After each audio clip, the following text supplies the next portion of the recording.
Welcome to Portlaoise.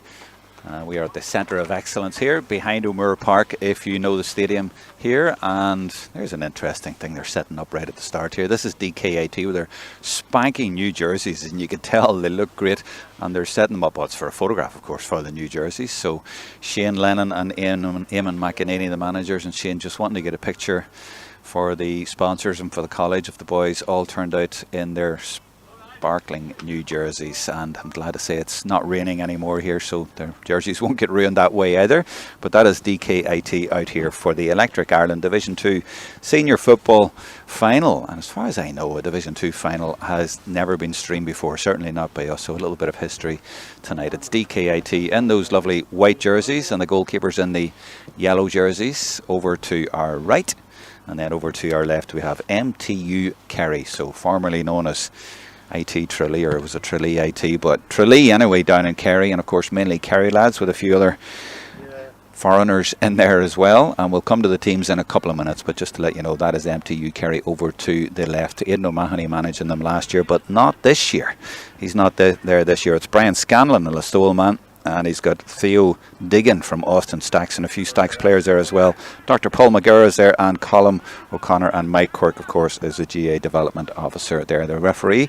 And his officials are coming onto the pitch. That's David Hickey from Carlow, and a few Offaly men on the line. That is Eamon O'Connor and Fergal Smith. And there's actually an Offaly player in goals for MTU Kerry, and that's Conor Melia from the Bracknell club. So yeah, the referee is out there now, and didn't see him there for a few minutes. I thought we weren't going to be starting on time, but they're blowing their whistle and maybe trying to get us going with a bit of urgency there, so we might get started at 7:30 on the spot. We will see. Ciaran Flynn is with me. Ciaran, good to have you with us, and isn't it great to be back doing a game in college, isn't it? Yeah, you can feel the ice in the air of college's football, but the great thing about it is the ferocious standard that we see at all these finals and knockout games. Just it does maybe warm up the heart a bit when it's cold and frosty.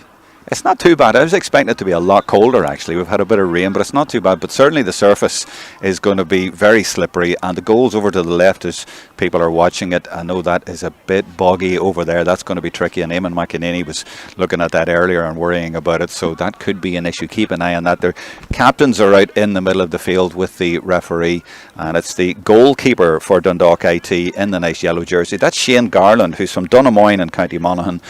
We covered his sisters, twin sisters, playing last week, Amy and Lauren, for Ulster University, and they were playing in the Ladies Championship, or Ladies League rather, up there. And number 9 is the captain for MTU Kerry. That's Tommy Cronin from Kinmare. Those are the captains. So let's go through the teams then with Ciaran here. So MTU Kerry, since I mentioned them, so it's Conor Melia in goals, Sean Brosnan at 2, 3 Joey Nagel from Stacks, Luke Chester at 4 from the same club, 5 is Dean Rusk, again from the same club. Paddy O'Leary is from, I think that is pronounced maybe Neve Guila is maybe the club there, and number 7 is Eddie Healy from Listowel. And by the way, we are on YouTube and you can leave a comment there, so if anybody wants to correct me on my pronunciation or give us any other information, feel free to do it there. Number 8 is Armin Heinrich, 9 is Tommy Cronin, 10 Keith Evans, 11 is Donogh O'Sullivan, 12 is Owen O'Carroll, though I hear he has a bit of a bug and might not start. We'll find out in a minute. 13 Conor O'Sullivan, 14 Corey Murphy, and 15 Jamie Gare, who is a Kildare man from the Round Towers club. They did well, of course, last year, not last season, but the previous season, which would be 2022 in February, and got to the Sigerson semi-finals, Ciaran. But like the likes of Dara Moynihan isn't there, and Tony Brosnan, those sort of guys, but obviously still the strong team. Definitely, and obviously Gaelic football being played with a majority Kerry players, you're always going to be fearful of tradition. Sometimes tradition can be enough to get you maybe over the line, but maybe when you start talking with the opposition, the tradition at this level is there with both sides. They're two of the better, we'll say, smaller colleges, and they've played some great football over the years. But MTU Kerry campus, again, as I said, they've been in the knockouts for a long time at this level. They do bring a kind of that traditional class. It'd be interesting to see. Some of the names are probably not as well known as you mentioned, so it'd be interesting. They probably want to lay a marker down for championship as well, so you always be fearful too of someone trying to make their case rather than the person who's already there.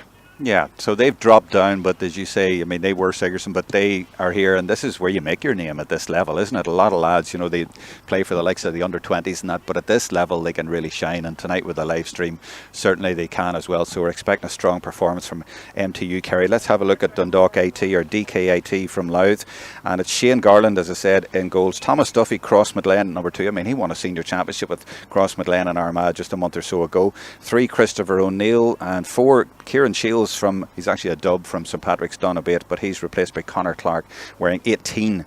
5 is James Rogers from Hunterstown Rovers and RD, or near RD. 6 is Sean Healy. 7, Liam Stafford, and at midfield Pierce Blessing, another crossman, and Shane Slevin from Latin in Monaghan. He's a Monaghan senior at 9. Jack McCardle from Drummondtee and Armagh is 10. Tom Gray from Monaster Boyce at 11. 12, Thomas Rice, and then the full forward line 13, Hughie Corcoran, Meath man, we have to underline that, from Drumbarra Emmets. 14, Jay Hughes from Dreadnoughts, and the vice captain is at 15, Cathal Fleming from Maddock Rangers, and he's a Louth senior as well, and a few of those lads have played under Mickey Hart in the recent past, and they look a talented team as well from that wider area. They're more of a spread there. Do you know much about them? Yeah, well, and of course they were in the final last year. Yeah, they're brilliant, and probably, I remember last year was kind of a bit of poor weather down in Waterford. Probably didn't play to the level they wanted. They cruised the semi-final, but probably didn't have as good a finish as they wanted to. But just, I know the two lads there, especially the Mead lads, Liam Stafford and Hughie Corcoran, been successful Mead underage players. Liam Stafford's playing St Colin Kills on the East Coast, one of our biggest clubs. They're making a big push there. Niall Ronan, former Munster Rugby, has taken over the managerial role there. Right. So they're making major pushes. They got to quarter-final this year, lost out to Donegal Ashbourne in a famous game in Mead. The lights broke, and there was big turmoil over where the lights go back on. But they were winning before the lights, and then they weren't winning when the lights came back on. And of course, Hughie Corcoran won an Electric Ireland All-Star back in 2018, was it, when they won the All-Ireland. So he's a nifty left-footed corner forward. Nifty, I like that. A few subs already. I say subs, boys who were named in the subs for MTU already on the field. I'll try and get them as we go on, but for now, 18, Darragh O'Connor is definitely in, and 19, Evan Looney is in. He's from Dr. Crooks. We get on with the game, and we are on time. Just gone 7:30. Number 8 there for MTU Kerry. That's Heinrich, and it's they on the attack. The blue and whites of MTU Kerry.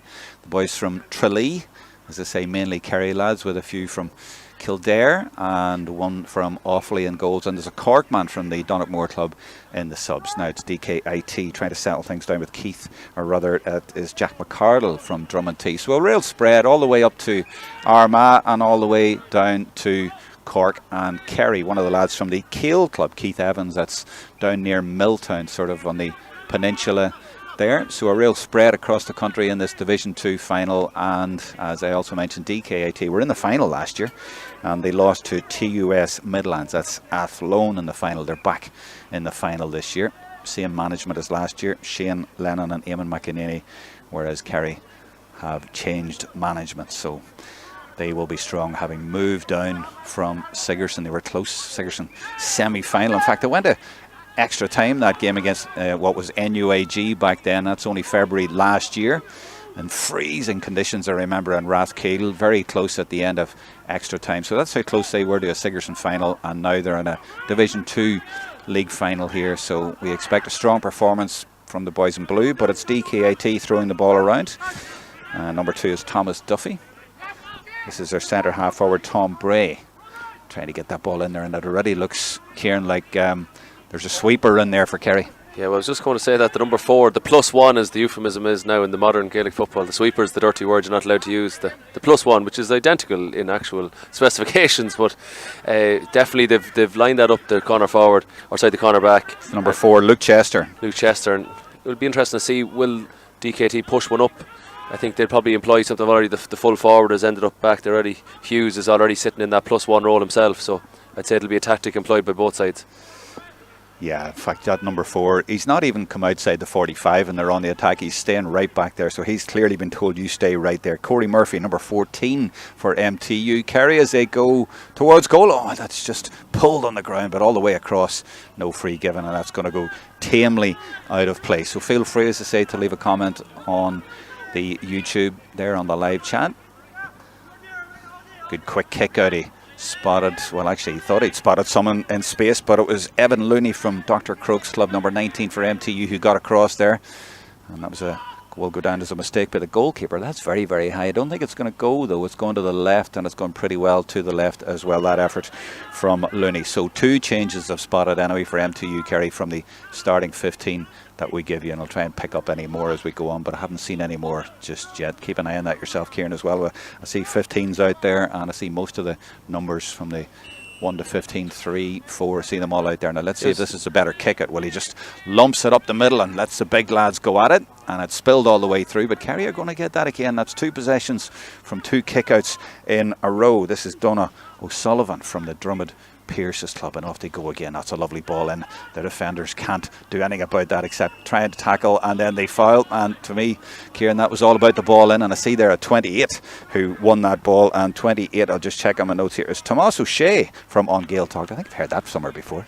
Yeah, he's got a bit taller, or maybe a bit younger, but it's definitely a name down in that neck of the woods. Would be famous, but probably the forward has the advantage when if they can get their body in front of the defender's liable then to trip, maybe to overuse of the hands. Or we saw definitely the ball was made the initial contact, but then you see a lot of shoulder hits and that, so it's going to be a free, and it looks like he's put it over the black spot. Has indeed. 1 point to no score for MTU Kerry. Now, we don't have a scoreboard in the ground, but we do have one on our screen, and that is easily popped over the bar. He wasn't going to miss that, but as I say, it was all about the ball in that created it, and then the defender was lured into the challenge. Big fella goes up for it. That's number 8, Pierce Blessing from Crossmaglen. But again, MTU Kerry get possession, but was it over carrying, Ciaran? This is why you're here now. One of your main reasons why you're here. You know the refereeing better than me. See, the difference between that and the full forward was the full forward got to the ball first. There, the Kerry man was caught in possession, 3-man tackle, and he got caught in possession, I think. So that's a fair call by the referee. And then he wouldn't release it. You could see he was trying to slow the ball down. So it was over carrying? Yeah. Yeah, he got caught, yeah. Definitely over carrying, yeah. Not release. A 2-man tackle, even though there was 2-3 men around. There's no such thing in theory. If all 15 lads got the ball at the one time, it would be allowed. So, in theory. You always enlighten me with your interesting takes on refereeing. Not takes, but the official takes, if you know what I mean. But it's always good to have that. Sideline ball here for Paddy. Or no, it's not Paddy. It's Sean Healy from Nave Marching Club. Monaster Boys. Is that Monaster Boys? Yeah. I think the Martins, yeah.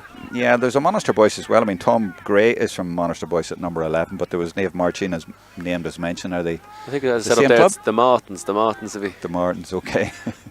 All right, I know where you are. Very famous for the good steaks and the Monaster Boys. And I know that. There was a good spot in the years gone by when they didn't have the motorway, and you were coming back from an All Ireland day in Croke Park to call in there if you didn't mind waiting. There was always a great spot, and I'm sure it still is. This is Liam Stafford from the St. Column Kills. I think that's Bettystown. Yeah, Eastmead, Laytown, Bettystown, Mornington, Donacarney, South Drogheda. They have a big 28,000 people in the parish. Okay. Oh, look at the goalkeeper. Well, sweeper. Yeah, last year famously he was very, very advanced. He played a lot of ball in nearly the kind of in the half forward line at one stage. I remember now. Yeah. So he's sort of drifted back there now. He's not gone too far forward, but like most goalkeepers now, not afraid to come out. In fact, where's the goalkeeper at the other end? Is he wearing the same jersey, or where is the keeper? He's wearing kind of a very, we'll say, dull navy, it looks like, isn't it? Is that him? He's actually in the goals, yeah. It looks like an identical jersey. That's like in Camogie. They don't have a different jersey for the goalkeeper. It's the same as the outfield ones. Anyway, back with the play, and there's the equaliser, and it is by Jamie Gareth, the man from Round Towers in Kildare, and that's 1 point each. Well taken as well. Sorry, I took my eye off the ball a bit there because I was watching. It was a bit of a shimmy. He faked the hand pass and he broke the tackle 1-2 and over the bar. Was very well executed. He could probably goaded the defender in, which is probably one of the principal tactics of a forward, maybe to get the misstep and maybe just the bit of guise and maybe evasiveness. I wonder is the referee just spotted what I was referring to, because he has stopped play here for treatment for the number 4 Luke Chester, but I wonder is he also saying can we get a bit of a bib or something on the goalkeeper, because he's just wearing the same jerseys as the players outfield. Now someone has come in there. Is that a substitution already? Someone definitely handed a note to the referee, and big fella, or was it something to do with a mouth guard? Maybe, I'm not quite sure, but there's a big fella who's come in, looks like he's come into the play. I'm not quite sure what that was about. Number 5 MTU Kerry, Dean Rusk, not sure what that was about. Anyway, back with the play, because this is Jay Hughes. That's a good effort from distance off that left foot, and it's just gone to the left, but he wasn't afraid to. Oh, he's got it over the bar. I always misjudge those when you're never quite sure at that near post, but he put it over, and that's 2 excellent scores from play there, Ciaran, isn't it? Exactly, and that's what we had him. He was down +1 the other end. I think that's where, if Dundalk want to win tonight, they need to have their forwards at the other end executing. Again, it was a brilliant kind of just, again, put the shoulder down and just lamped it with the left foot. And it's interesting now that Kerry are slowing the tempo down their football. They're slow getting out. The kickouts have been turned over on both sides quite easily, haven't they? Yeah, I think both goalkeepers have gone for the long and through. I think here's possibly your colour change. Yeah, I'd say it's a bib they want to go in. They always don't seem to spot this before the games, but they probably could be forgiven for that. Hopefully the sponsor that's paying the few thousand for the jersey is not too worried about the bib. Well, actually, I'm glad you mentioned that, because MTU Kerry asked me to mention that they have a new sponsor, a new agreement just recently with the TLI Group. So we will give them a mention, even though that particular jersey is going to be covered up. So that is the goalkeeper for them. You don't have a permanent marker that you can go in there and write that on the bib? No, well, I have 1 or 2 highlighters here, but no. Conor Melia is the goalkeeper from Bracknell in Offaly, which I presume isn't too far from here. That's well taken by Sean Brosnan.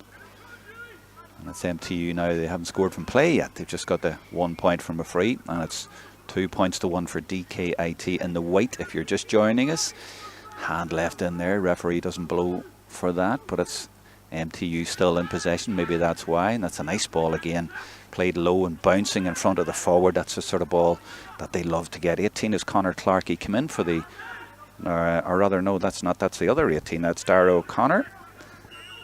So 2 18s starting the game now. The referee has blown, and that's going to be a free in. But it's a good place to be aggressive, because the percentage of scoring directly from that free is quite low. So you can be aggressive in the corner, maybe suffocate the out ball and try and force them into a poor pass. But I think they might have, well, like they're trying. Eamon O'Connor, the linesman from Ballycommon, is not getting him steal the 10 metres in that he wanted. It's one of my bugbears watching games, the way the free takers always get away with taking a yard or two. So I hope they're clamping down on that. This is Donogh O'Sullivan coming across, and this is Keith Evans. Thought he was going to get a shot away, but not. And another one trying to get a shot away, but a few dummy solos and thinking, oh, we're just sort of outside the range. And obviously that's what DK are trying to do. They're trying to keep them just outside the range, and then they turn it over, and that's great work by them. They'll be delighted with that. Tom Gray, the man from Monaster Boys, or one of them at least. This is Jack McCardle, Drummond T and Armagh. Nice ball through, and they're transitioning really well here, DKIT. And this is Pierce Blessing, again an Armagh man from Crossmaglen Rangers, and now Cathal Fleming from Mattock Rangers. And is that a point? And that is a brilliant counter-attacking move, isn't it? Well, this is when people maybe talk about the ailments of Gaelic football and the defensive nature. That's why they do it. You saw the multiple defensive shield dispossessed the player, overturned it, flew out in the numbers. Certainly, like we saw Robin somewhere with that pass off the shoulder ready. Good kick passing though, which is probably the part that most people don't do. They did kick the ball in direct and were able to orchestrate the score, as opposed to maybe monotonous hand passing. They saw the progressive ball and kicked it in. And that's 3 points from play for them, and they've all been taken really well. So MTU Kerry have a little bit of thinking to do about how we stop that, because that is impressive play indeed by DKIT. Maybe it's the new jerseys, but yeah, they're playing really well and taking points from distance. As you say, you can do all these hand passes, but there's nothing like a good kick pass to sort of make a team really track back and give your own team an advantage, but it has to be accurate, and it was. So good lively start to this game. Fresh evening at the end of November. Electric Ireland Division 2 Senior Football Final, and we are available on Higher Education GAA YouTube, and only there, and it's free to view as well, I'm glad to say.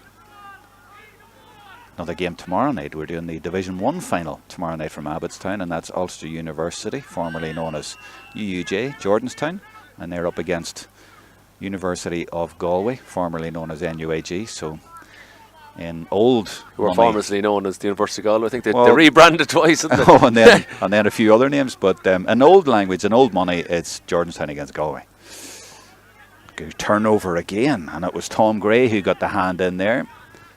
And the management, I think, will be delighted from DKIT with these turnovers. Now, can they move it quickly. They can't. Shane Garland, the captain, out and available. He could run into trouble here. And look, he is brought down in the end and gets a free. But yeah, he could have been in bother there. I was thinking the Arsenal goalkeeper on at the weekend and what he did as well, getting caught. It's a dodgy game to play, but he got away with it there, Garland.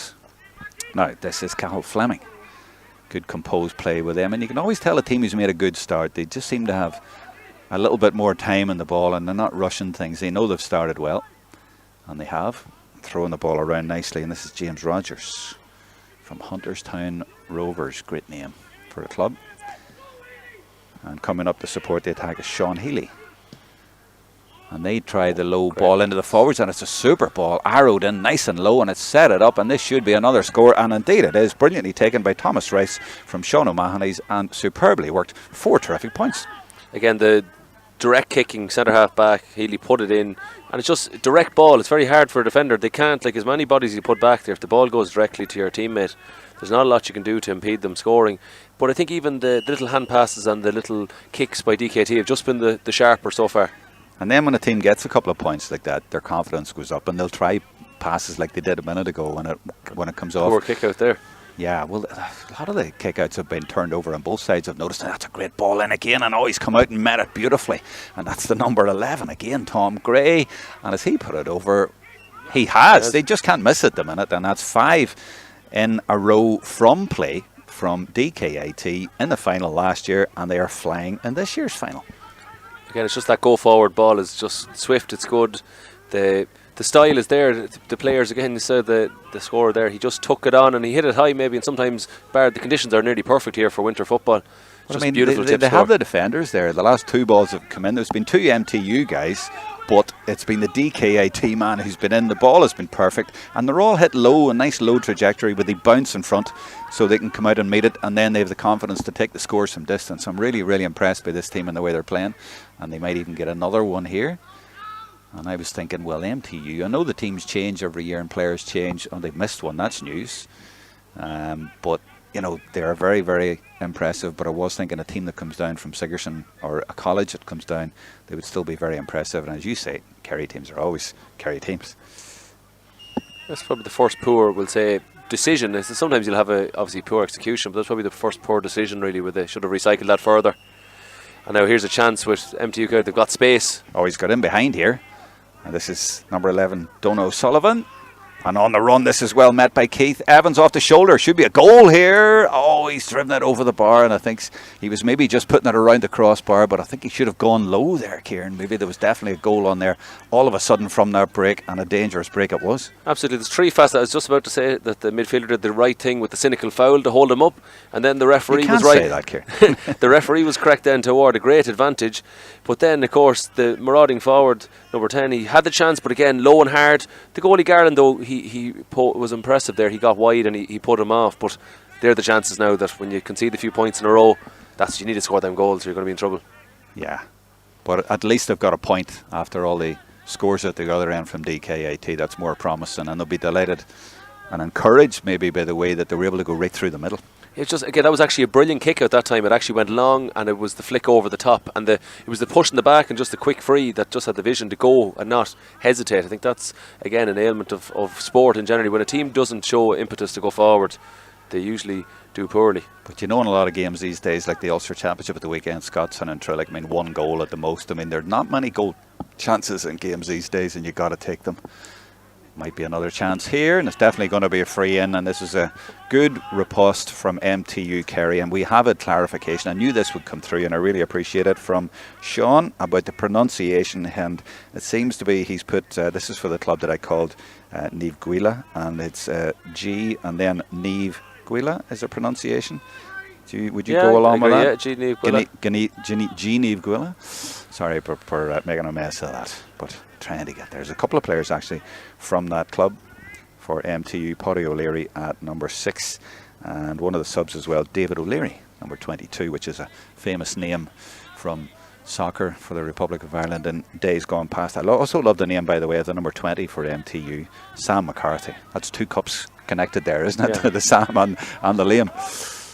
And Sam McCarthy is from the Ciaran O'Rahilly's club. Garland well out of his goals. Now heading back. So a couple of good minutes there for MTU. Has been a good game so far. There's been a lot of kick passing, which is great to see. It's just a good intensity to it so far. Yeah, it's a good game, definitely. I mean, it's a good standard, obviously, Division 2 final. And this is the number 2 coming forward. This is Thomas Duffy from Crossmaglen. Goes back out to another Crossmaglen man now, Pierce Blessing. This is Hughie Corcoran from Meath coming out to take possession. Get a few touches and then spin off. And I'm just looking ahead, and there is still the sweeper there for MTU Kerry. Now, this is number 7, Liam Stafford, and he's overcarried going through there. Thought there were 5 small steps myself. And the referee is asking for it to be taken from an exact spot, I think. So not I letting think it's that a fair. play continue. Watching the replay, Jerome, I think it was probably fair. Stafford has a big long stride, and he probably just hesitated at the last minute, and that's where the 5th step came. Nice ball down the line. Looking for the full forward, Corey Murphy from Kilgarvan. And he does well. This is a better spell for The full back coming in the back door here. They've got lots of men back, and I see DKIT. I mean, they've got 15. Cal Fleming is the nearest player to the goalkeeper now, so now they've all filtered back. See, the transition is the key thing in this game, isn't it? You need to hit them quick, or else they'll get loads of men back. I was commending Dundalk maybe for the somewhat cynical fouling out the field, but you can't foul within the kind of the perceived scoring zone. It's the danger now, because this is a very scoreable free, a high percentage shot. Yeah, well, he's got plenty of height on it, and he's still plenty of work to do. But has it gone to the right?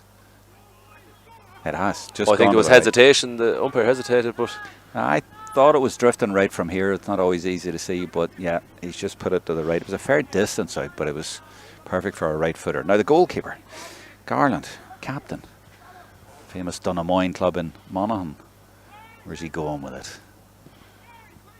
Way right, and he's looking for Cal Fleming, and he's found him. He's taken the mark. This is Rogers. Possession, of course, key from the kickouts in the modern game. They'll want to hold it here and build slowly, but that's a poor ball. Yeah, we commended them for that great spell of about 10 minutes where they couldn't miss, and lovely passes through, but they've lost their way. Or maybe MTU have just tightened up a little bit, but that was rather easy. And it's that Luke Chester, number 4, who you were pointing out was the sweeper who came forward and got that one. Another little dummy solo. There are a lot of white jerseys around there, but he's maybe looking for the run off the shoulder again. And look who's up there. It's the number 3, Joey Nagel, full back from Austin Stacks. He's gone into the right corner forward position. That's the way the modern game is played. 19 is Evan Looney from Dr. Crooks. And if you're just joining us, he's not a substitute. He started the game. Now he's looking for support off the shoulder or his own point. Now he's challenged just at the last minute, but got his kick away and put it over nicely, and that's what they look for, Ciaran. Just a wee pocket of space, and that was all. That was enough. That was needed for him, and that's a good score. Absolutely, and possibly vindicated his start. That he, unless it's squad numbers down there, he definitely vindicated his start with that score. And it was just, again, you said that pocket of space opened up, dropped the shoulder, changed the direction, and it's just, you have to be confident and go for it as a forward. Shane Garland always thinking about it, isn't he? Goes short and gets it to the number 6, Sean Healy, and they do get possession. Now, can they build a little bit better this time? That's better. Good run off the shoulder from Sean Healy, but that was poor. The ball through, and he knew it, and they've been turned over, and they might get hit on the counter again. This is good work again by Evan Looney. Oh, lovely dummy solo, but no, it was well read by the number 5, James Rogers. He didn't fall for that one. I fell for it, but he didn't, more to the point. And it's our chance to come up the field. Now this is number 10, and that is Jack McCardle trying to get away, but Chester, the man we were identifying as a sweeper, playing well up the field. Maybe he's not the sweep. Not the sweeper now. Number 8 has gone in as the +1 now at the minute. So that's they can rotate. The position stays the same, but the person can change. But it usually is employed by 1 or 2. Yeah. The big number 8 is the +1 at the minute. That's a good effort. That could be all the way over the bar. Well, there's been a few cracking points in this game, but that has been the point of the game so far from Jay Hughes from the Dreadnoughts Club in Louth. Super score. And that was the way they were playing earlier on. Super. And it was a languid sort of left-footed kick. Now, we usually use that description for left-footed kickers. They all seem to said look languid, but that was great. The East Coast connection, you had the Mead man heading it up the coastline to the Clotterhead man, so good connection up there on our eastern seaboard. But as I said, it was just a classy score, a lot of skill there. It really was, and from distance as well, but no bother to him. Now the goalkeeper for Kerry, Offaly man Conor Melia, straight up the middle, and it bounces, but the big fella recovers and gets it. Pierce Blessing. Tempted to say something about a mother's blessing, but I'll try to resist until maybe he scores a goal or something. A couple of comments coming in on the YouTube channel. Thanks for those. People are pointing out that Evan Boyle is missing from MTU. He's their top scorer, or was the top scorer in the Freshers League. He hurt his ankle apparently while playing hurling. More clarification on that pronunciation of the club. Gwen, almost like the first part of Guidor, so Gwen, like the girl's name, Quill. Okay, I'm getting it now. His father played with him. Thank you very much for that message. So Gwen Quill. Thanks for that. Easy decision for the referee, and he actually looks in a bit of pain there at the 13, Hughie Corcoran. I think he'll be okay, but a free in, and if they give it to the big fella Hughes, who put the point over from about this spot, he should be alright. And a shout out to Hughie's father Adrian is here watching. The DKIT lads had no pump for their footballs. No. So I said there's bound to be one guy here that'll have one. I went over to Adrian, they got themselves a pump. So Aoife Gregory, their development officer, had to get the lend of the pump off the Dunbarra man. So it just shows the GAA is very much the community based organisation. I like that though. That's a good, like a student story from years gone by, isn't it? Or turning up with no jerseys or something, or that kind of thing, or they both turn up with the same colours or whatever, but it's all part of the crack. So he's given this, and it is indeed the same fella. It's Hughes. It's a hard one, but he obviously scored from play from a very similar position, but it's possibly the wrong side for a left footer. Yeah, but he put it over beautifully. But sometimes when you're just in the momentum of the moment, like it just comes off, and this could actually be trickier in a way. He's not taking it from the spot that he's supposed to be. Helps too. Yeah, but he's given himself time to run into it, I think. Oh, I'm saying he's getting this. He'll curl it in, and that looks good to me. And beautiful. The 5 yards helped as well. Yeah, no, I think that was fair enough, and that's 6, or is it 7 now? I think that's the 7th point, isn't it? Just a very classy motion, and even he has his kind of his sway and his kind of his strut with the kick out for this. Very good. Absolutely. Well, he's got Eamon McEnany there in the coaching, and anyone who remembers him, he was a great kicker of a ball as well. This is Jack McCardle, and he tries one from distance as well. And has he got it? No, it's gone to the left, and it's gone easily wide. So let's look at tactically here. Shane Garland's obviously well up the pitch, but apart from that, I don't see a sweeper now for DKIT. I suppose when they're on the attack, the sweeper just goes up and joins in the play. But from the kick out, let's see where our MTU can go. So I don't see anybody going. There's nobody going short here. That's why they got caught with that one chance to goal. They are pushed up the kick, which I think is the best thing to do. It's aggressive. It stops the short one, but it leaves you. This is why Garland is up there for the flick on, and he's trying to make sure that if it flicks from midfield, he actually might get it himself. Well, they've gone man to man. But as you say, then it could go This anywhere. Is the danger now. If they can break quickly, MTU, this is where there's no +1 in there at all. Well, Donogh O'Sullivan has it, and this is good support off the shoulder. They're forced to go to the right. With plenty of men back to DKIT, though. 18 is Darragh O'Connor. Puts a great ball in there. It's all about the ball in for me.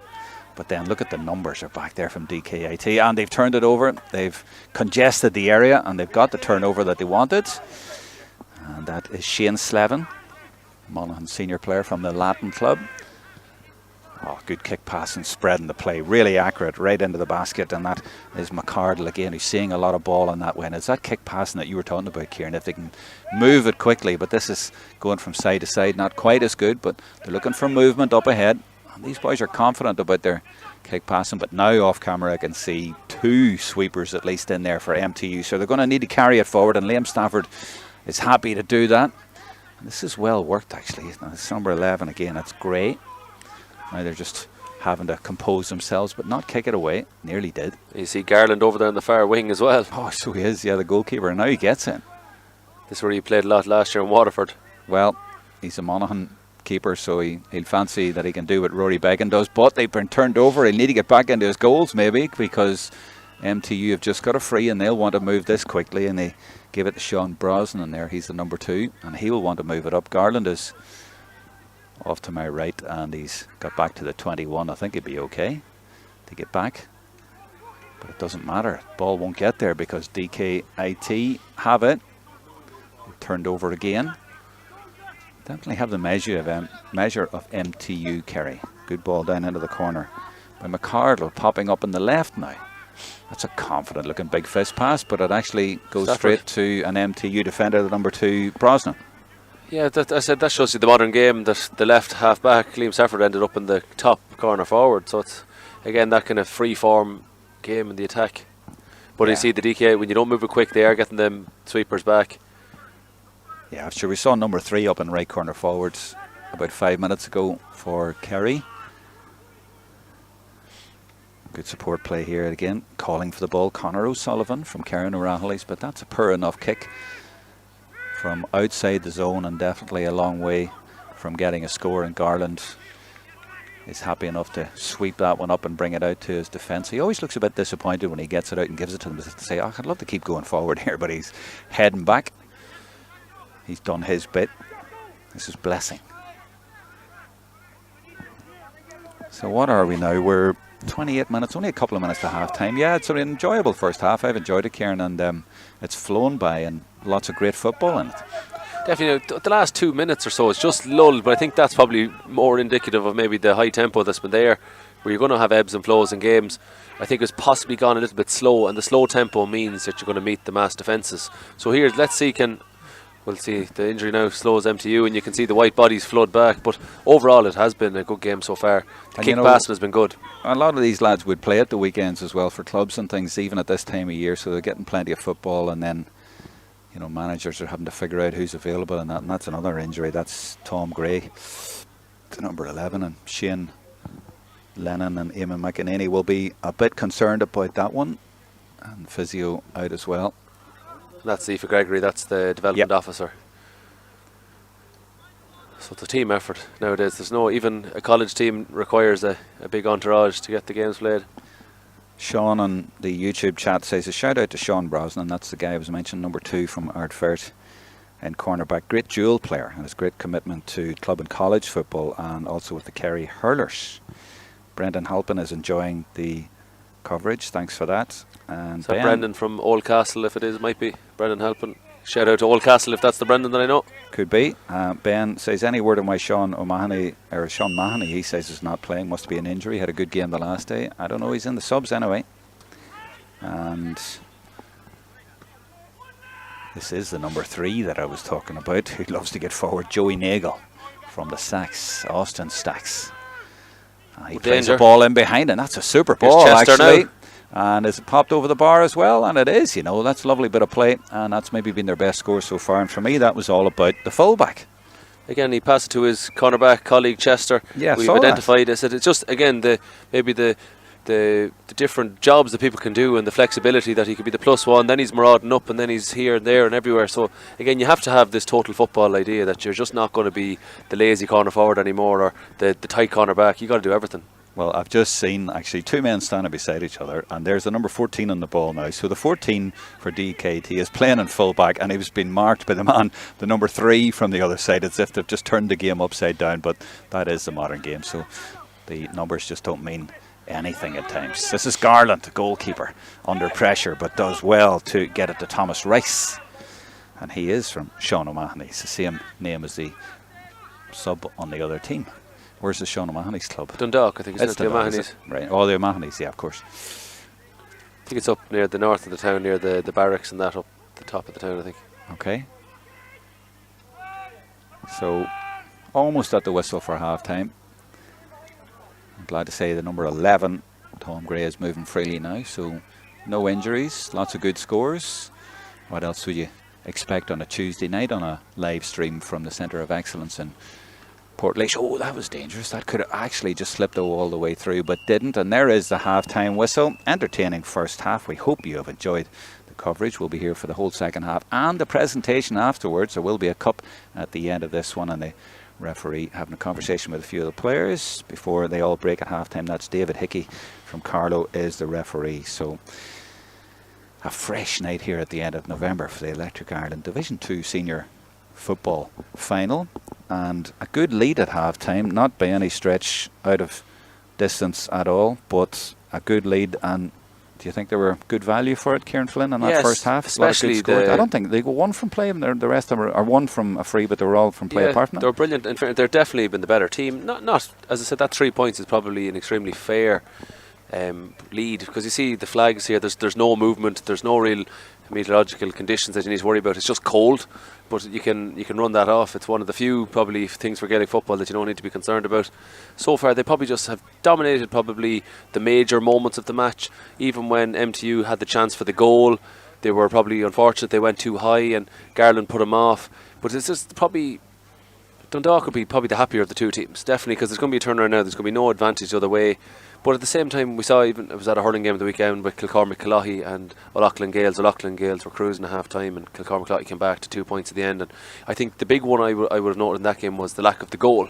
I think the goal, it's always the cliche that it can really turn and change a match. So if a team can get a goal here, like obviously it'll turn it into a draw, but if Dundalk can get an early goal, it just puts it to bed, and they can kind of go to this lateral kind of possession-based game, which makes it extremely difficult to score maybe 4 or 5 points. At the minute, scoring 2 or 3 points in a kind of a tit-for-tat game can make it very exciting. So let's hope that'll be the latter. Absolutely. We'll find out in the second half. We'll be back with that in about 6 or 7 minutes' time.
Any changes at half-time, Ciaran? No, the two teams have come in there with a bit of impetus. Hopefully now they're going to show that now when the ball is thrown in.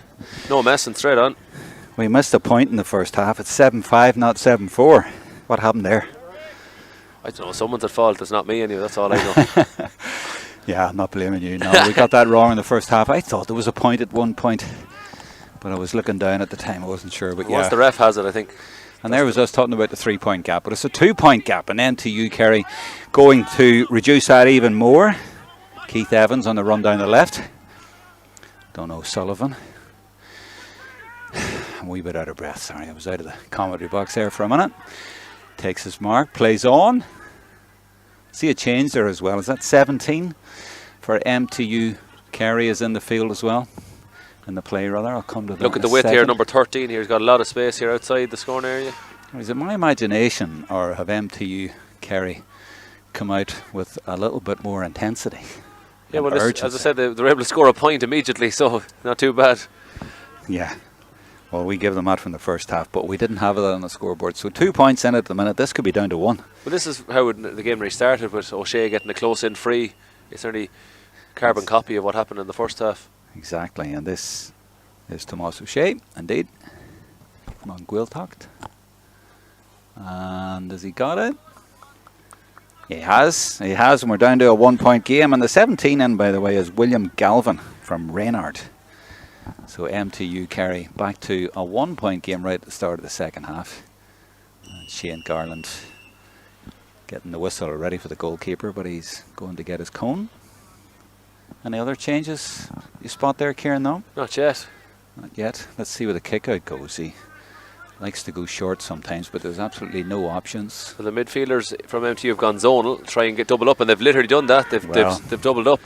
They were aiming for the big fella there, Blessing, but MTU Kerry turned that over very quickly. They were waiting for that. They got the knockdown, and their number 8, Armin Heinrich, was waiting for it. He knew it was coming and grabbed it right away, and on the burst there was 2 players with him as well. They definitely are playing with more urgency at the start of the second half. They were rather casual in the first half, but I think they've had a few words from the management at half time, and this is a different MTU performance in the second half. They're moving the ball. Everyone's moving and changing, and they're all looking for the ball, and they're just moving everything a little bit faster.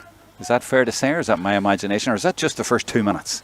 Well, it's just another great kick pass, and if this is a goal chance, if they can get the hand pass right. Oh, he is through, and he will go for goal, and he's blasted it. But has he got it on target? He hit the umpire, so it just went over and around. Yeah, he's got a point, and we're level. There the hand pass, if the hand pass came here, it would have been the goal shot. I think the corner forward made a poor decision. He should have hand passed it. Bit like the one on the first half, just blasted somewhere near the crossbar, and if it goes under, great. But if it goes over, you still get your point. But I think no, you're not dreaming, Joe. They definitely they've made the case here. They're trying to get back in, and they've pushed the envelope, as they say in American sports. Oh, brilliant. Well, that's what they didn't get from the previous one. What a brilliant catch there in the middle of the field. And that is from the vice-captain, Cathal Fleming, Louth Senior. And look what might come out of it. Shane Slevin, another Monaghan man from the Latin club, is through. And they might get a goal out of this. A little bit behind him, but he lashes it into the net. And that's a great finish. And I think it was Hughie Corcoran, the Meath man. No, Corcoran passed it into it was the centre forward who scored, I think. Oh, Hughes. 11. It was Jay Hughes then. Yeah, he got the great point or two in the first half. But see, when you compare to what happened the other end, the pass, Slevin made the right decision to hand pass it across to the man, the better position and a better team effort, and there's your goal. So you couldn't ask for a bit more of a comparison there of how to do it and how not to do it. To me, that was all about the catch in the middle of the field. It ended up with Jay Hughes putting it in the net, but what a catch. And that was a brilliant riposte there from DKIT. They lost the final last year, but they're on their way now, and if they can keep this going throughout the second half, they might get the title eventually. We discussed the goal as well, a goal being a game changer, and that has just absolutely killed maybe that little bit of momentum that MTU are building. Unless they can get their own, well, they've got it's a free and a little nudge there. And he caught the mark as well, so he's entitled to 4 free steps when he catches the mark. Even if he doesn't put his hand up, he's still entitled to 4 free steps. We've had more action in the first 5 minutes than I think we had in the first half nearly. It came in, it was some nice play in the first half, but this has really got you on your toes here watching this game. Yeah, it's open and both teams are really going for it. I think that's what we all crave watching Gaelic football is open play. It's that frantic kind of feel like the last 5 minutes of play. He's put that very, very high, but he has put it over the bar. Yeah, there was a comment somebody made this year. I'd never heard the description before. They said, oh, that game today will be a 5-minute game. I was going, what are you talking about? You know the way they sort of just play defensively up and keep in the game, and then the last 5 minutes they go for it. But these teams are going for it at the start of the second half. Poor kick out by Garland. He's been intercepted. He has. He's been turned over, and everybody's just seems to have upped their game. And they do that in American football. It's famous again, the 4-minute drill or the 2-minute drill. Oh, is that what they call it? Yeah. That basically just the last few minutes of the game can take nearly an hour to play, but I see what you mean. Yeah. But it's still a 4-minute game, and it's every team has set plays for it. So I say a lot of these teams are probably gone that way too. Oh, the advantage maybe was. Yeah. So MTU Kerry, they got it level, and now they're knocked back again, and it's 1-8, so 4-point game. Was it the Dundalk goal? Yeah, I was just looking at that. We put the goal on the wrong side, so it's a goal for DKIT, not for MTU. We'll correct that now. So it's on the other side. So it's a 2-point game. Yes. I was thinking that was a 4-point. I thought that wasn't right. Yeah, 2-point game, and it could now be a 1-point game. Jerseys like Dundalk have been traditionally in blue and yellow for years, and MTU have been in white at times and blue. So just goes over the bar, and it is indeed. Yeah, because I was looking earlier on, and do you know what? Their ladies playing blue and yellow, DKIT. So because I saw some pictures as well. They had that very famous kit a few years ago where they went with the Guaranteed Irish, where they went for the retro. Right. It was all blue with the yellow trim. So again, these things change with sponsors, and different students come in with different styles. I think maybe when the mullet came back, maybe the white jerseys come back with it. Nice white jerseys tonight, as I say, the new jerseys for DKIT. They're working a bit of magic so far, and these balls around the middle of the field are so important. I mean, two kick-outs ago, it was won by MTU. They got a goal, then they got a kick-out and caught it from it and got a goal from it. Pressure from DKIT now from that catch, and he fancies that, but that's just going to be straight up in the air and down at Gary Owen.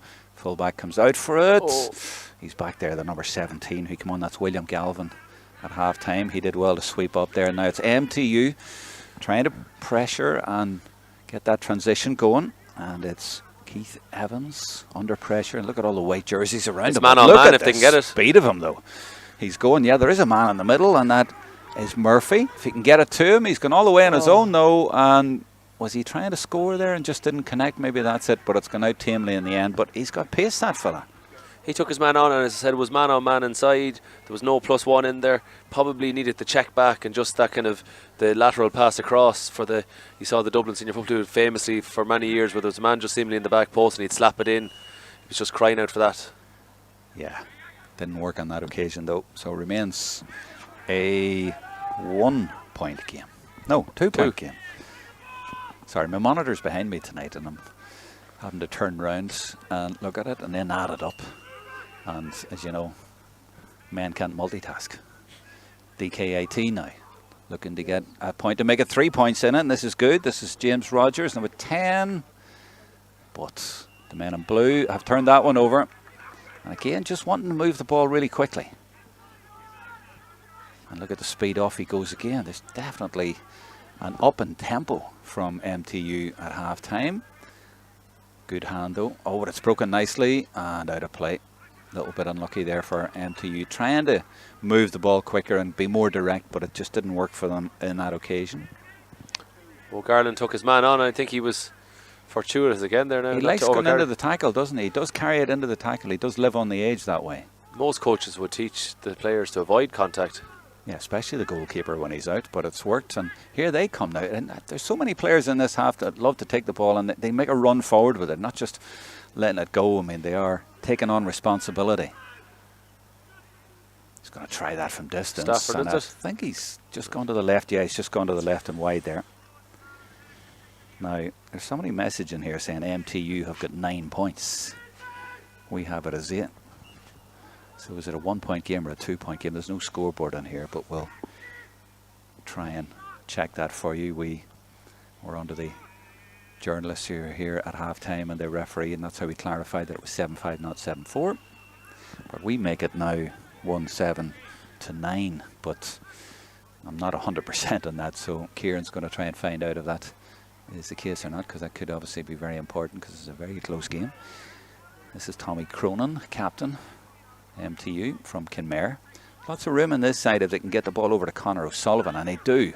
Number 13, and look at the goalkeeper with the bib on him. He's speeding up off the shoulder. Conor Melia, he's looking for it. He's well in attack. He's coming a lot further forward than Garland. That shot is just going to drop. Over. the bar indeed, and I think that's level now, and that was a great score. And the keeper didn't get it, but he certainly acted as a good decoy.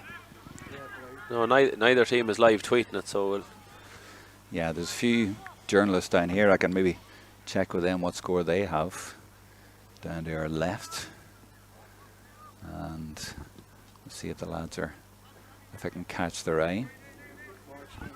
Yeah, we'll get someone over just to check. Pat O'Sullivan, former Laois GAA hero, is here beside us. Yeah, no better man. We'll check it with him. Is that a sub coming in? Looks like somebody coming in. Number 12 I think is gone for the Dundalk, 25 on. And 25 is Ryan Duffy, another from the Latin club in Monaghan. And I see the number 9 Shane Slevin from Latin. He's way over this side beside us, looking for the kick out, but instead it's gone way over the other side, and it's been won by MTU, and they immediately send that ball diagonally across. And Heinrich has it now.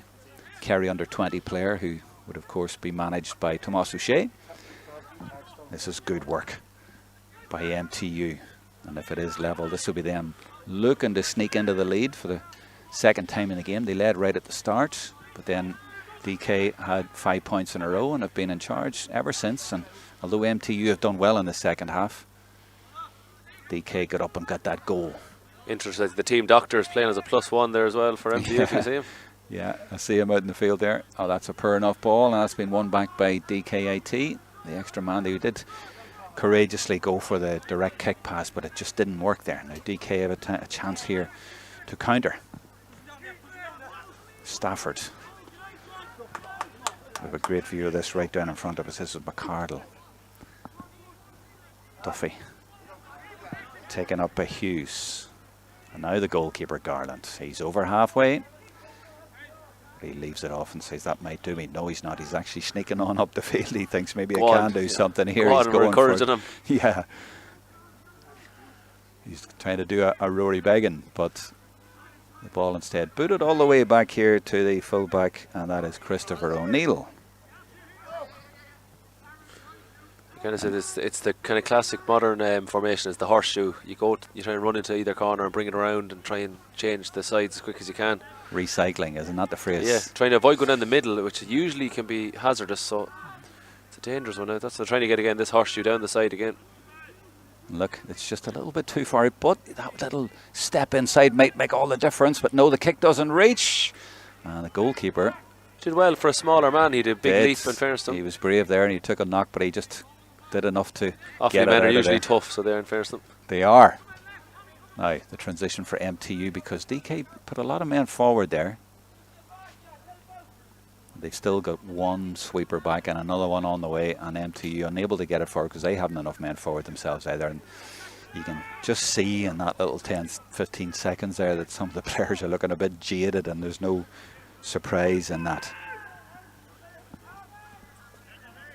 Now, did we get a clarification on that score? We have a draw match on our scoreboard. We definitely have it right. Okay, good. Thanks to Mark for going and sorting that out, and thanks to Pat. And thanks for alerting us there. It was it takes a village, isn't that the phrase? It was Jason. Thanks to that. Jason McGolder. Thanks for that. Yeah, it does. Well, there's no scoreboard here, so we have to keep checking that in a tight game. So scores are indeed level. Dean Rusk, number 5. Interesting, just noticed that the goalie's bib is actually wearing 15, just to confuse everyone. The bib for MTU, yeah. Well, he stayed back now. Can they get into the lead? 18. That's high. It's gone to the right, is it? Has it gone over? You can always tell by the umpire's reaction. Yeah, I was waiting for that. And indeed it has gone You always wide. tell your umpires to be as slow as possible, just to Why? ramp up the the drama. The drama. Dramatic pause, isn't that it? Yeah, Hamlet, isn't it? Shakespearean. Exactly. I haven't seen too many short kickouts, but it's worked there for DKIT, and now they get it out to Slevin. He puts it down into the corner. Hughie Corcoran, well done. Gets it back from Corcoran. Got one goal in the second half. Just a point here will do to get them ahead. Just a one goal in this game so far. I thought it was this man that got it, but it wasn't. It was a left-footed finish. Is that going to be turned over? No, it's not. He's going to get a free in. I think the foot just came in maybe when the pickup was happening. it's one of the easier frees to give for a referee. If you see a foot going around the hands and that, it's just easier to give. It is, yeah. On the YouTube live chat, John Miller has said, just tuned in. Which players have stood out thus far? Well, we've got a few seconds here before he takes this. Well, Slevin has been brilliant for DKIT in the middle there, and even his compatriot there, the Brady man at centre half forward. And Jay Hughes has been very good at 14. But those three in particular for the Dundalk team as they're attacking. And for Kerry? Even I think Chester, we probably talked to him at the start. He kind of cropped up. He nearly scored a goal. There's been a few different people, and even O'Shea on the frees has been fairly dutiful on them too. Yeah, and Joey Nagel, wearing number 3 but not playing full-back, has been good. Oh, that's a great finish. And Hughes, well, I mentioned him a second ago, his kicking has been terrific, whether from frees or from play. Exceptional left footing on there. And the 7 or 8 yards he takes in and helps too. Did he? I didn't see it there. Did just he? the replay. It's a sort of a license, a poetic license. But his flourish though is brilliant. He just has that kind of, we said, that traditional kind of step that's brilliant. I think there's a sub coming here. I see Eamon O'Connor's flag is up on the far linesman. And number 7 is going off. That's Liam Stafford for Dundalk IT. And the big fella, is that 24? I think is in there, which would be Liam Martin from Dunamoyne, same club as the captain. So DKIT have sneaked back into the lead by a point. Oh. And the last quarter, that's an unfortunate land on the shoulder collision. That looks. I think the two Dundalk guys were the ones that made contact. Was it? See the replay here now. Ouch. That was kind of a mix of the 3 players. Yeah, definitely no foul play in it, just unfortunate collision. And a landing, I think, more. Yeah. The landing for Fleming was tougher. Yeah, he's definitely come off worse there and looks in a lot of pain. But for an injury like that, though, it's good to see him actually rolling in pain, because if he was actually anywhere stationary or lying on his back, he'd be more concerned. The movement is somewhat of a positive. He mightn't think that just this moment in time, but... Millie wants to know what's your opinion on MTU. I think they've played well tonight, but in parts, and they've been knocked back. They came out in the start of the second half with a good amount of impetus, but then they got rocked back by the goal, and they haven't quite recovered from that. I think their start in the second half was ferocious at times, and I think again when you break down exactly how a team is doing well in this game, and possibly all the time, is fast kick pass and moving the ball, go forward ball. Anytime it's gone lateral and stationary at all, it's just slowed and become monotonous, and it just allows that suck in kind of thing where you can be forced into a counter attack, and that's where we've seen teams do well there too, when they've withstood maybe the barrage of attack and then just gone. And that's the danger. Probably that's why teams are probably hesitant to go forward. 5 is off for Dundalk. That's James Rogers. He's gone off. Didn't see who's come on for him. Oh, there's a 21 maybe. That's who it is. 21 would be Michael Clark from Knockbride, a Cavan man, just to increase the spread of counties involved tonight. I think it's 21. Now they're looking for the ball over the top, and this has been MTU's problem. They don't have a Jay Hughes to take the scores from distance, and they haven't been able to get as many balls into that full forward line, and that's great pressure, but the goalkeeper comes to the rescue in the bright orange bib, and that's Conor Melia. MTU pressing again, but we'll give credit to the DKIT defence, and they don't even have a sweeper back there at the minute. Now they've got their number 18 Conor Clark going back there to sit in there, but they've been quite brave in the way that they've been playing, and they're definitely going man to man, and the men have been marking really close. That's been one of the issues, so we'll give them credit in defence for the way they played, and the good tackling again. Nearly turned it over. You see the pressure on the ball, but hold on, MTU now are getting in behind. Get it across, get the pass across. No, he's going to go for goal here. Oh, great save, and I'm not sure it was the goalkeeper. I think it was one of the defenders who came out there and got on that. Now it might end over the bar, and I'm trying to keep an eye to see who made that block, and I think it was at number 7, because I want to give him credit. No, it's for Healy, that. number 6. Was it Healy? He's just out in the middle, the ginger haired lad. Yeah, you're right, absolutely, number 6, Sean Healy from Nave Marching, and great block. You just see again, possibly again, the offload and the hand pass was needed, but I suppose they nearly had the chance of a goal, so you can't chastise a player too badly for maybe taking his man on, but maybe just do what Dundalk did for their goal, the offload, a pass, and a chance of a goal. Don't mean to argue with our scoreboard operator again, but I thought, oh yeah, it is 1-9. I thought it said 1-8. 1-9 to 12, so 1 point in it. Is it 2 points in it? I can't add up anything tonight. I don't like this being behind me. I can't take the information on and count. I know what's the referee giving there. He's going in. It's a wide ball, but the referee's going straight into the umpire. Did he think that was over the bar? He might just be checking his order for the dinner afterwards. Maybe just get in, bring it in. Gone in to have a conversation with him about something there. No, seems okay. Dinner order, definitely. 1-9 to 11. 1 point in it. Here's a sub coming in. 26 for Dundalk IT. 26 is in for Dundalk. 26 for Dundalk is Dylan McConnell from Inniskeen, Grattan's. So we're into the last 10. Yeah, 13's gone off. So the Meath man has gone off. Corcoran. 10 minutes to go. 12 plays 11. A lot of subs being rolled on. Nicely knocked down. Again, I'm surprised there's not many short kickouts tonight to get possession, but that one has worked for MTU. They still have it, and this is O'Sullivan. He comes through the middle. Tackle comes in from that number 6 we were talking about, Healy. And now they are through in that fisted effort a la Dublin. And has he got it over? No, he hasn't. He's put it wide. He has put it wide.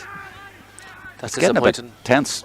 Disappointing, just the last 2 attacks now. They want to have a goal and a point, and it's just, again, that's just terrible execution for a team, again, that's built up the pressure. They're ramping it up, MTU. They probably should have 4 more points, though. And at the minute, they're losing by a point, and I think if they lose this game, this is maybe a pocket of play that they might look back. Yeah, they're maybe just trying to force it. 24 is on for MTU for 17.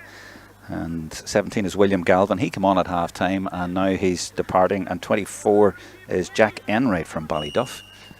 So lots of changes in the last 5 or 6 minutes of this game. Oh, poor kicker, but he reacted well.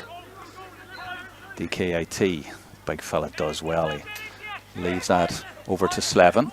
Slevin stretching the game over in this right hand side, and that's good possession play by him as well, coming inside. They need him to step up in the last 10 minutes of this game. Now that's Hughes. Ball didn't bounce, as you can see. It's a soft surface out there tonight. 25 for them is Duffy from Latin.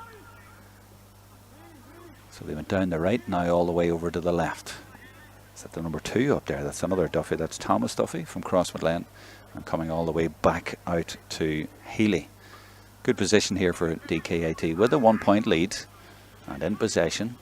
Oh, and he goes for the direct ball in there to try and beat the sweeper, and you have to beat that with a good accurate pass, and they've done that. Tom Gray is there, and has he got that over? If he's put that over, that's magnificent, and indeed it is indeed a super score. 2 point lead for DKIT, and they've taken some terrific scores all night from play, and that's one of the best.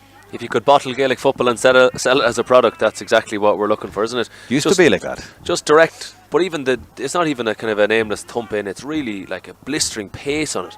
The one bounce, and probably debatably a poor choice to take his man on the inside for a right footer, but confidence is just radiating from him. But it was also his movement, because the sweepers were in there and they thought, oh, he's behind us, we've got him. But his movement to read it as well was really important. Really nice finish. Good strong play by Nagel for MTU going forward. He's been chased all the way and thought he was fouled there by Fleming, but he wasn't. Hand was up for advantage. Oh, he's given advantage, that's what it was. Conor O'Sullivan. Good advantage given by the referee. Nicely laid off MTU. I wonder, are they thinking goal here? They don't need to go just yet. Now that one's spilled. Again, DKI defence has been very good, but off the shoulder, this is good play, and this could be a goal for MTU. They need one here. Oh, he's going to go for his point just. It's Keith Evans, and he does take it in the end, and probably the sensible option, Ciaran. Possibly, and it was, again, that was the good decision to get it across, but I think then the forward, he just cut back inside Evans, and he possibly should have went down the byline and went direct. I think a bit of disciplinary action here.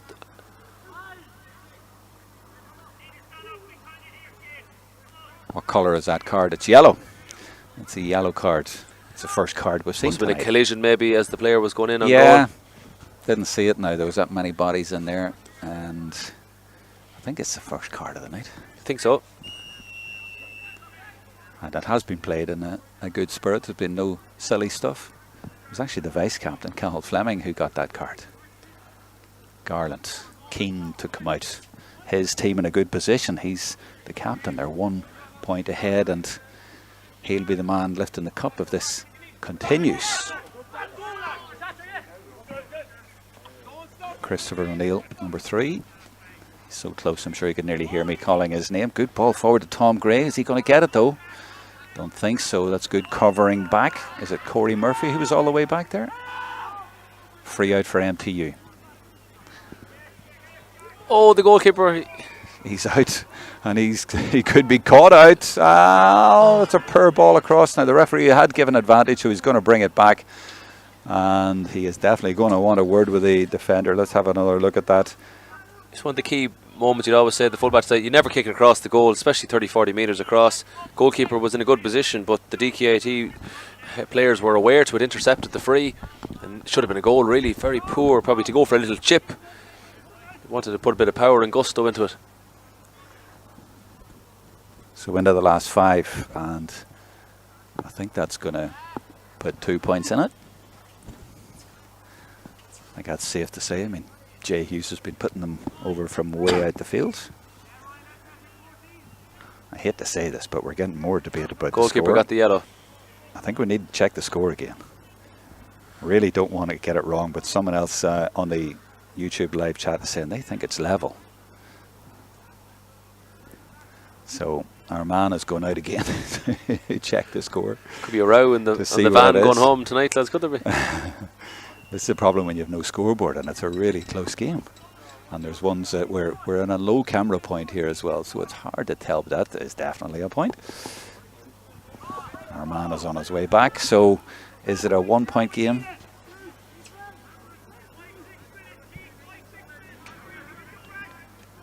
Waiting for confirmation. 110-12 it remains on our scoreboard. So it's a 1 point game. So they needed that one. I had them a point up, but that was wrong. Sean Healy for DKIT. Healy again, keeping possession nicely. I think there'll be another score in this game for MTU, although they haven't really threatened that much, and when they get through they've been quite good at slicing through, but then have often taken the wrong option. I wonder, is there another score in MTU? But it's DKIT with the ball at the minute, and Garland, the goalkeeper, well out of goal. Loving getting involved out the field and living dangerously, but confident enough, and now fancies a big crossfield ball, but he's given it away straight to Luke Chester. He mustn't have seen him there in the floodlights, but Chester has got it, and Garland is now rushing back to his goal at MTU. 1 point down. We'll be looking to get an equaliser here, and maybe more if they can get it past Garland, who is now back in his goals. And that kick is going well to the left and has gone wide, so it remains, to be clear, a 1 point game still for DKIT. Terrible decision by the goalkeeper, Garland. Again, indicative of what they said there about the previous interception. You shouldn't be kicking it across the goals like that. There was no need for that. And another change for DKIT. They've replaced half of their team at this point, and there's a man down as well for them. I'm not sure it's for him. Yeah, 22 is on, but I don't think it's for the man who's down.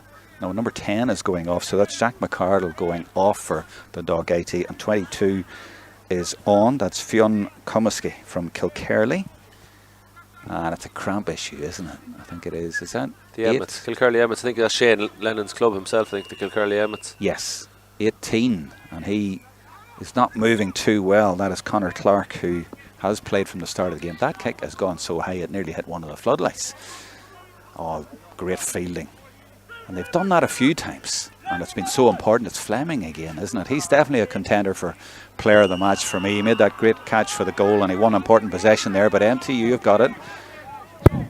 They have important possession themselves. So we're down to the last minute and 20 seconds of normal time. And it's a 1 point game. MTU going forward for an equaliser. This is Rusk. They haven't carried that much of a threat. Sporadically they have, but not consistently, and they've missed quite a few as well. But here's a chance for Corey Murphy and a little bit of room, and they are quite good when they pass it around like this, and it's quite slick, and he's got his kick away under serious pressure, and I think he's got it over the bar, and he has, and that is the equaliser. Really good score, and we could be heading for extra time. I didn't actually catch who got the kick away. No, didn't get it there, but it went over the black spot, and it's a draw game. Again, some great play. Another sub here. 18 has gone off for MTU Kerry. 18 for Is off. MTU is Darragh O'Connor. He's gone off. I think it's number 20 on for MTU. 20 is... He's the big guy getting in here, the full forward for MTU Kerry. He's the man named after the Cups, Sam McCarthy. That's who it is. So he's on. Referee has brought that back, but it's MTU. He held his arm in the process of hand passing. That's what it is. That's Heinrich. He's put a nice ball in there, and it's MTU now after getting level right at the end of this game, and they're maybe looking to get a winner. Are we going to have extra time, or are we going to have a winner from the men in blue? And it's their turn to just pass the ball around from side to side and try and work an opening. We are in added time at the end of this game, and in a pocket of space there is a little bit of room here for Evan Looney. And DKIT have to be careful, have to be disciplined, and they are. They've turned it over, and it's their number 21, Michael Clark, the Cavan man from Knockbride, who has it. And that was important to remain cool in there, and now they have a chance. Another great one by Healy. Oh, it's a great ball down into the corner. That's the way to transition, because he took out about 5 or 6 players out, and he's got us free in. I think that's too far out to expect him to get a winner from there, but I might be wrong because it's Jay Hughes. Yeah, he scored and missed from kind of similar positions, so...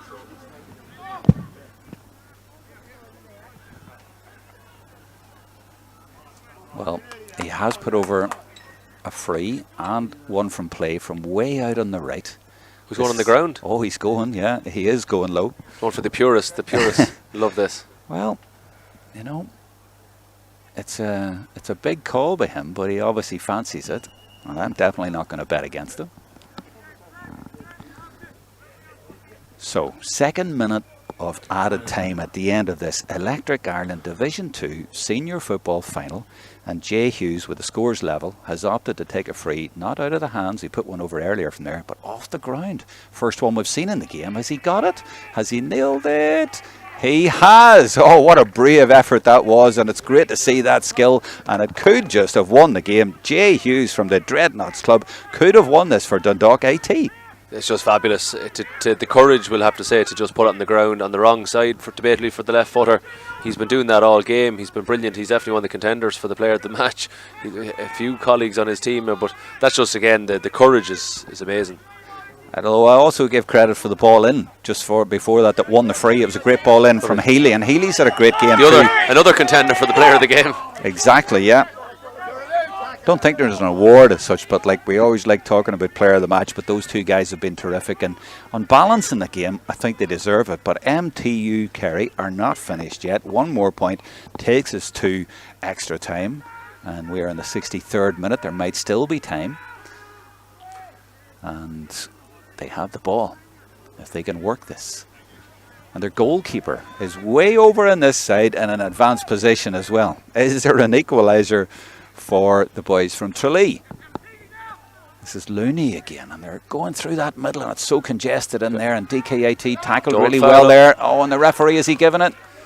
He's pointed that way, and he has indeed. I was saying that they're tackling in a disciplined way, but they've given it away, and now can they do what DKIT did at the other end? Can they put over a free from distance? It's in a better position, I'd say, and it's their number 28, and who is it? Tomas O'Shea. And he scored from similar positions. It's similar to what we said already about Hughes kicking. He's had similar goals. Well, free takers will tell you have more control over the balls on the ground, but not many do it these days. But this is a chance for an equaliser. Tomas O'Shea from Monguiltocht. That's a familiar ring to it. He's gone for height. It's very, very high. It looks pretty good to me, and it's just inside the post. This is a terrific last 5 minutes or so. We keep thinking one team has won it and then another, and then we're level again, and I'd say we are now looking at extra time. Definitely a high possibility at this stage again. What a free. You can always tell the referee stays near. See where he is? Yeah. I knew it. And that is a draw. And fair play to O'Shea for levelling there at the end. He did keep us cool. Yeah, again, it's the same message. Had the courage there just to step up, take the free. Like most players, they just want to take it to the dance at the end. You had a chance to level it, and you just always hope you get your opportunity. Possibly, like it was possibly a tight decision for the free, but at the same time, the Dundalk player, he brought the M2 guy to the ground, and he was hitting him with multiple hands on the ground. So you'd have to go with Hickey, the referee, the FINA man, David Hickey, and probably say he got the right call at the end to give the free. And then within that, it takes the free taker to step up, which he's just done, O'Shea, and he's levelled an excellent game so far. It's had its little bits of dips every now and again, but the overall quality's been quite high. The kick passing has been excellent. They said that go forward impetus from both teams has been there, and it's been a thriller in a lot of ways. Ticket to the dance. I like that. You have to be in. You have to have a ticket, or you're not going to win. Yeah, it's been a good game. And looking at players of the match, I mean, it's obviously not over, but so far, we talked about a couple of players from DKIT, but who from Kerry do you think has played well tonight? From the full back, you've mentioned him a few times, an angle coming up the field. He's been very good, just kind of this marauding runs. The two midfielders, I think, and again Rusk, Heinrich, and Cronin. Yeah, and Rusk has been very good there, wing back. They're just probably a bit more of a cohesive team rather than, I think, Dundalk probably have had the three, the centre. The centre's dominated for them, but for Kerry, I think they've just probably been a bit sharper. Even I think number 17 was very good as well. Which guy is 17 for the Kerry guys? William Galvin. He's gone off now. He was brilliant in the first half as well, and of course we mentioned Chester as well was brilliant. Yeah, but again, it's interesting. I know it's unlimited subs here in our Electric Ireland competitions for the league, so it's not probably as apt. But for extra time, you can start with any 15 from the squad. You'd be entitled to 3 subs, and interestingly, the yellow cards don't carry over. So we had the vice captain got a yellow card from Dundalk. That's now been washed clean. So give me that again. Could DKIT put a completely new 15 out? Yeah, now? You can any 15 like from the start of another match. Right. So see, this is again with the terminology of the new game has been kind of always muddied the waters with it. It's continuation of the same game, but within that squad of 30, you can field any 15 players that obviously haven't been ordered off for disciplinary reasons. So you can start any 15, and again you have 3 subs then. So it's like a replay. It's in a sense, and that's kind of again where. Again, that's what people say. For example, black cards will carry over, but yellow cards won't. So if you had a black card of a player in the last minute, he would have to serve his 9 minutes in extra time and be forced to start as well, even if he was for some reason injured or you didn't want to play him. So you'd have to start with 14 players in extra time. Yet somebody got a yellow card can get a yellow card immediately in the extra time, and he's okay. It's crazy, really. And if someone gets a yellow card in extra time and they got a black card early in the game, they'd get a second card and go because it hasn't been washed clean. So this was they were on about actually removing black cards and stuff. There was big kind of hullabaloo at the Central Council recently over this. So make things complicated rather than just having all cards carry or no cards carry. We'll have some cards carry. I hope everybody's followed that. That's what this is again. It took the administrators a good few months to come up with. You seem to have cracked it anyway. That's why I'm glad you're here. But thankfully, with this environment now, none of them rules really will be too evident tonight. It's any 15 you want out in the field. I don't know, it's kind of an interesting one. Some people said before we discussed it, would you be better off maybe playing some of the fresh guys? Get the fresh guys on, but at the same time, are you really going to take off, we'll say, Hughes, Gray or Healy down the middle for Dundalk? You're not. So no. But in theory, DKIT and MTU could say have 5 subs that haven't played and start them all right now for those fresh legs. Exactly. But then you don't want to disrupt the way the whole thing is gone. And the mindset and the mentality is going to be interesting, because if I was DKIT, I was thinking, I thought we had a 1. We did enough. And to me, they should have won this game up to now. But MTU, with that late equaliser, maybe they'll think, well, we can still win this, whereas DKIT have to lift themselves again. Yeah, and that's usually kind of, you see that happening where the team that you said perceived to be the winning team, or the team that was doing the best of the two, struggles to get over that. It's a real kind of I would say a confidence booster for the underdog. The underdog loves getting here. It's like they've done so much to draw with the team that they thought they had no chance of beating, and all of a sudden it's as you said, that phrase, that new game where you now have David and Goliath, and you might have another scalp at him. It's kind of an interesting one, and we've seen it in the county football final this year in Meath. They're told in Summerhill went extra time, and we're told we're in the senior hurling final as well. They were a dual club, and you could see the fatigue hit them. They had a lot of players coming off injured with cramp and that. While Summerhill, they had some guys playing hurling with Kiltale, but they had just maybe the hunger. They'd lost a few finals, and you could just see that maybe they weren't expected maybe to win. And when they got to that extra time, they really went for it. And it'd be interesting to see again. The psychology of sport is nearly one of the most overlooked parts, and it can be absolutely. they're all fit. Like none of these guys are. You can see like the speed. You mentioned speed and maybe the velocity of the runs throughout the game. You've seen it now. They're fast. They're strong. They're athletic. But have they done the brain training? Well, talking of that leads me to tomorrow night. We'll be providing a live stream of Ulster University against University of Galway, and it, in theory at least, should be another step up again, and that should be a cracking match in Abbottstown tomorrow night. Have you much knowledge of those teams this year and how they have been playing? Just been following the results and seeing the different players crop up. Again, you're just seeing a lot of seasoned intercounty players at that level, and again they're too the storied as college teams, and they've been there for so long, and they take the Ryan Cup very seriously. Some clubs have been maybe accused in the past, maybe the league is somewhat used as developmental, or they kind of will say lament maybe the lack of county players. Ulster have won a few of them over the last 10 years, maybe 2 or 3. But like they haven't won a Sigerson since 2008, I think. And that's probably the criticism of maybe that you got to go and get to the big one. Then afterwards, the league is only the league. But I think the Ryan Cup is a great competition, and again, it gives you the idea. Like again, some of these players are playing under 20. They're going to have a lot of demands on them. Like Dundalk will want to be in this Trench Cup, and they'll want to get to the very end of it.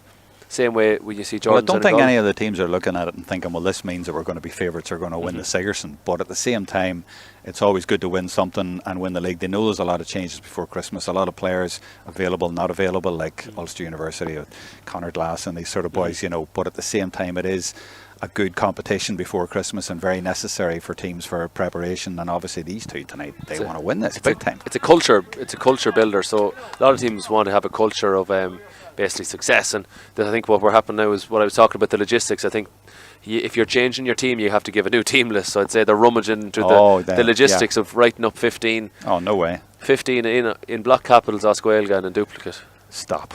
Well, you don't have to do it in duplicate for extra time, but you do have to produce if your team is different than what finished, you have to give a sheet.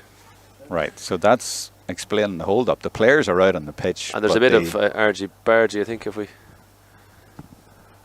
bit of what? What are you saying? I think they're maybe disagreeing over maybe. Oh, were they on the sideline? Yeah, the players are quite content here. All right, content here.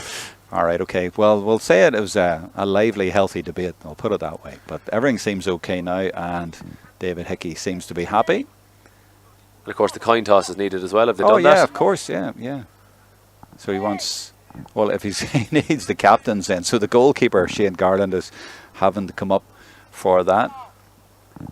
He's the captain of Dundalk IT. I think they were both happy with the coin toss the way it was. Maybe. Yeah, they seem to be lined out anyway. But of course you have to have a coin toss. And now whoever gets it will say, we'll play the way we are. Yeah. Hopefully. Or the players will have to change around again. Anyway, it's going to settle down and we're going to be underway. And play the way we are? Yep. Well, formalities, but they have to be taken care of. And it's interesting there, Cronin, the captain, came forward wearing number 9, but he's playing a centre half-back position, and he's on Tom Gray. But numbers all over the field are all mixed up at this point, as you would expect. So you keep an eye. I'll follow the play here, and in case there are a lot of subs who've come on there, I'm not quite sure, but it's difficult to track. But here we go. Extra time. Electric Ireland Division 2 Senior Football Final. And it's Dundalk IT in the white, and that's a terrific run by Shane Slevin. Well, it's extra time, but he's still running very freely and looking very fit, as you were saying. And that's going to be a free in, and that was largely down to Slevin. I think, and the 26, has he been on? I think he's... No, I think that's a new one for DKIT. Yes. 26, no, he has been on. Dylan McConnell, that's the man from Inniskeen, came on with about 10 minutes to go, yeah. And this is Hughes, who must have thought that one he got just at the end of normal time had won it. He's reverting now to take it out of his hands. Not sure you can do it every way. Why not show off the talent? He's also given it a good wipe with his jersey to get it nice and dry. And we would put money on him, and that's why right over, well, just to the right of the black spot, nice point, and he's put his team into the lead yet again.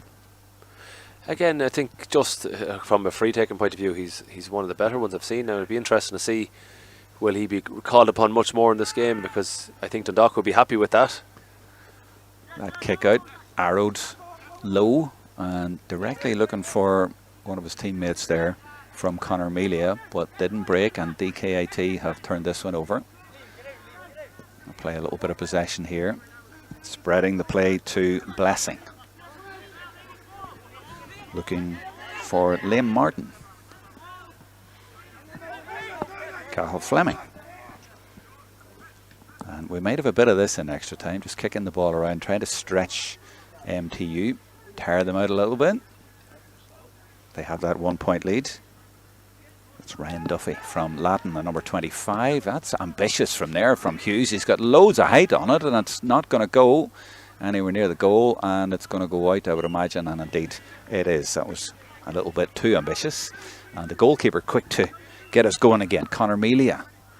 Of course, all players must go outside the semicircular arc and the 20-metre line before it's kicked. Yeah, he was a little bit too keen there, but at least he's showing good intention. He wants to get his team going. And Tommy Cronin on this side was looking for it over here, but instead it's gone to the other side. Oh, the flick. The flick has worked as well. And a little nudge in the back there, but the referee is given advantage. He has the hand up and he's going to give it now. So a free to MTU. Look at that, standing in front of the player trying to stop him playing. Yeah. That might get moved on, and it does indeed. And that could make it a bit more scoreable. Well, it has made it a bit more scoreable. And is it the 28 again? Is it Tomas O'Shea? Yeah. He's the man. And that could be a costly mistake. Yeah, you could see with Slevin obviously to slow the play down, not let him kick it in, but the play was too far up the field to give the 13 metres, but it's usually invariably that 15, 16 metres. Referees usually overdo it rather than underdo it, but O'Shea. It's becoming the battle of the free takers. Always put that to the left, so he's missed one, so it remains a 1 point lead, and MTU have not scored yet in extra time.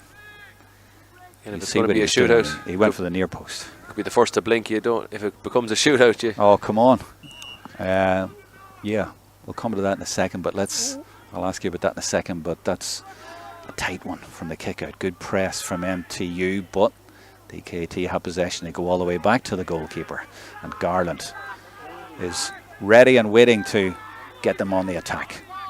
And now they've got men over on this side. A little bit of room as well. Thomas Duffy, number 2, involved, and Slevin again. He's had a terrific game for his team. 22 is Comiskey. Oh, they've got it back. They've got it back, and it was good work by the number 20, Sam McCarthy, for MTU. Kerry, and this is O'Shea, and he gets free. He wriggles free. He's been given advantage. He's still going. That's great work by the referee to let him go, and they might get through for a goal chance. Instead, it is a free, and now the referee is going to give them the free. Well, he could have given them 2 there. He's given them 1 in the end, and surely that will be the equaliser. But it was all about the turnover, Ciaran. Yeah, O'Shea showed a bit of pace there. He's probably strength. He just had the power to kind of break tackles, and in fairness again, David Hickey, he gave the advantage. And then of course he probably went past the 5 seconds, and he gave a new free again. You could see he gave the emotion of holding the side or holding the arm. So definitely good refereeing, good officiating. And it's level. We are level, nearly halfway through the first period of extra time. So what happens if we get to the end of extra time, we're still level? Well, as it says in the book, phase 2 of the winner on the day regulations, which is penalties. I like the way you explained that. So the kick out from Garland. Nobody going short. A little bit of room on this side, though, and he judged that perfectly. Waited for it to open up and just scooped it like a golfer putting a pitching wedge onto the green there to give it to Healy. The goalkeeper so adept at their kickouts these days, and Garland did well there to get it to Healy, and now they have possession. They are benefiting from that. We had rain before the game. I haven't had any rain, so this game has been played in excellent conditions for the end of November, and the pitch has held up really well too. A little bit muddy down to the goals on the left hand side, but it's held up really well, and it's contributed to a really good game here, and it's great to be able to have this facility and to be able to use it. I'm sure the Higher Education Council at this time of year are grateful to get any pitches, Ciaran, and wherever they can get them. I just it'd be remiss of me to thank Ciaran Carney and Ty Gagan, our 2 full-time administrators, have ensured that all our competitions are on time. Not many competition administrators can say that this year, with all the bad weather we've had and the misgivings people have given away their pitches and that, but the 2 guys are brilliant administrators, and they've got all the games played on time. And these sort of facilities are crucial to you. Unreal, like Laois GAA here, like it's the Laois office of the ETB Centre of Excellence, and great partnerships there with counties and educational organisations coming together. But it's class. You see it. The goals might be a bit muddy, but I think that's always we'll say the goals closest to the dressing room. That's where everyone wants to puck the ball and kick the ball before training. But it's an incredible facility here in the Moore Park here beside us as well. It's unreal. It really is, yeah. But it's also brilliant that there's an audience of over 500 devices on. So there's a lot of interest, and it's great to be able to show a Division 2 final. And a lot of people around the country, as I mentioned earlier, from South Armagh right down to the Dingle Peninsula and down into Donegal and Cork as well. A lot of people involved in this game, so a big audience online, and great to be able to showcase the game and the talents of these players and go to extra time. And 7 minutes into it now, we're still level, so this night is not over yet. But it's Dundalk IT if you're just joining us in the white, and this is Healy coming forward for them. They've had a lot of stars tonight, but these teams very well balanced. Just a one goal in it, and lots of excellent play and great score taken from distance. That's been one of the features, and excellent free taking. It's been a bit of a battle of the free takers between Tomas O'Shea for MTU Kerry and Jay Hughes, who now gets the ball and is... No, that's not him actually, that's the 24 rather, that's Liam Martin. I thought he was a bit taller. Should have took the mark. Yeah, he seemed to, and then got on with it, but it might lead to something. Blessing from distance, fancies it, steps inside. Has he got it? He hasn't. The goalkeeper gets that rather easily. That's Melia from Bracknell and Offaly, and that's good play by him as well. He gets it to Corey Murphy, and he's going in support as well. He wants it back. Challenge is coming in, but a lovely little pirouette there, a little spin, and now the goalie's up. 24, Jack Enright involved, and the goalkeeper against the goalkeeper, and the goalkeeper has put it over the bar. That's brilliant work by Conor Melia from Bracknell and Offaly, scoring for MTU Kerry and putting them into the lead deep into the first period of extra time. And that's the first time we've seen the keeper score today, but that was smashing. What a curler, and he could see that his teammate was in trouble, and he just followed the run because I think he was looking for the hand pass. The hand pass actually skipped him, and that actually allowed him the opportunity to get ahead of the play, and he just showed great obviously technical proficiency, but also the pace and the athleticism. He does have his hands on top of his head though, in fairness, so he obviously doesn't have the fitness to be out the field. He's a goalie, but fair play to him for getting up and down. And look who's come back on. The Meath man is back on. It's Hughie Corcoran. They took him off towards the end of normal time, and now DKIT have sent him back in again. We have some more disciplinary action in here. The umpires are calling in. David? He's checking that order. But yeah, it's interesting that they've brought Corcoran on. He can do that, of course, as you said about the rules. And they're maybe thinking, we're a point down here. We need to get him back on there and maybe get us an equaliser up there. Because apart from Hughes, I can't remember DKIT scoring that much from play. No, and Hughie again would have that trusty left foot. He's again that nifty corner forward, is the phrase I used earlier. He just struggled to get on the ball close to goal. He's got a lot of ball in that horseshoe, but he hasn't actually broke into the scoring area now. Yeah, since the goal, they haven't got that many from play. But here we go now with Garland, and that is played into space. I can see what he's doing, and I thought there was going to be a collision there, but it actually fell really nicely for Conor Clark for DKIT, and this is great football again. Sometimes when they play flowing football, they're very entertaining to watch, and that's Corcoran again, who's back into the play, number 13, and he's looking for it again as well. He's going to get it again. He has it well away from goal, but gets it to Slevin. Meath and Monaghan linking up for the college from Louth, but it's been turned over. MTU Kerry in blue. Off they come again. Oh, and lots of room out on this side. And it's Sam McCarthy, the man with 2 cups in his name. Sam Maguire and the Liam McCarthy. And is it going to be an equaliser here? And it's a number 3, and it is Joey Nagel, and he's put it over, and that's another smashing score. We've seen lots of great scores tonight, and that's another one from MTU, and it sneaks them back into the lead. Yeah, we've mentioned his contributions throughout the game. He's been defensively sound. He's moved the ball between the two middle, we'll say, thirds here, and then he's scoring. So he's the complete footballer at the moment.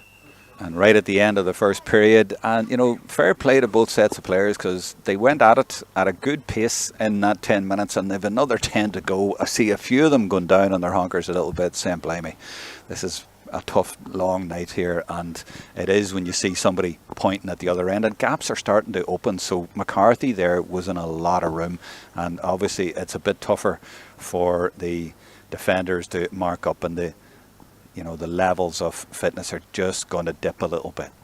That's natural. See, again, we don't know the demands. Obviously, different players will have different training workloads. Some will be back with the inter-county teams, back with the obviously even potentially minor under-20 teams. Are there clubs still involved in provincial or county championships? Are there, like in Meath at the minute, we've had under-19 football championship.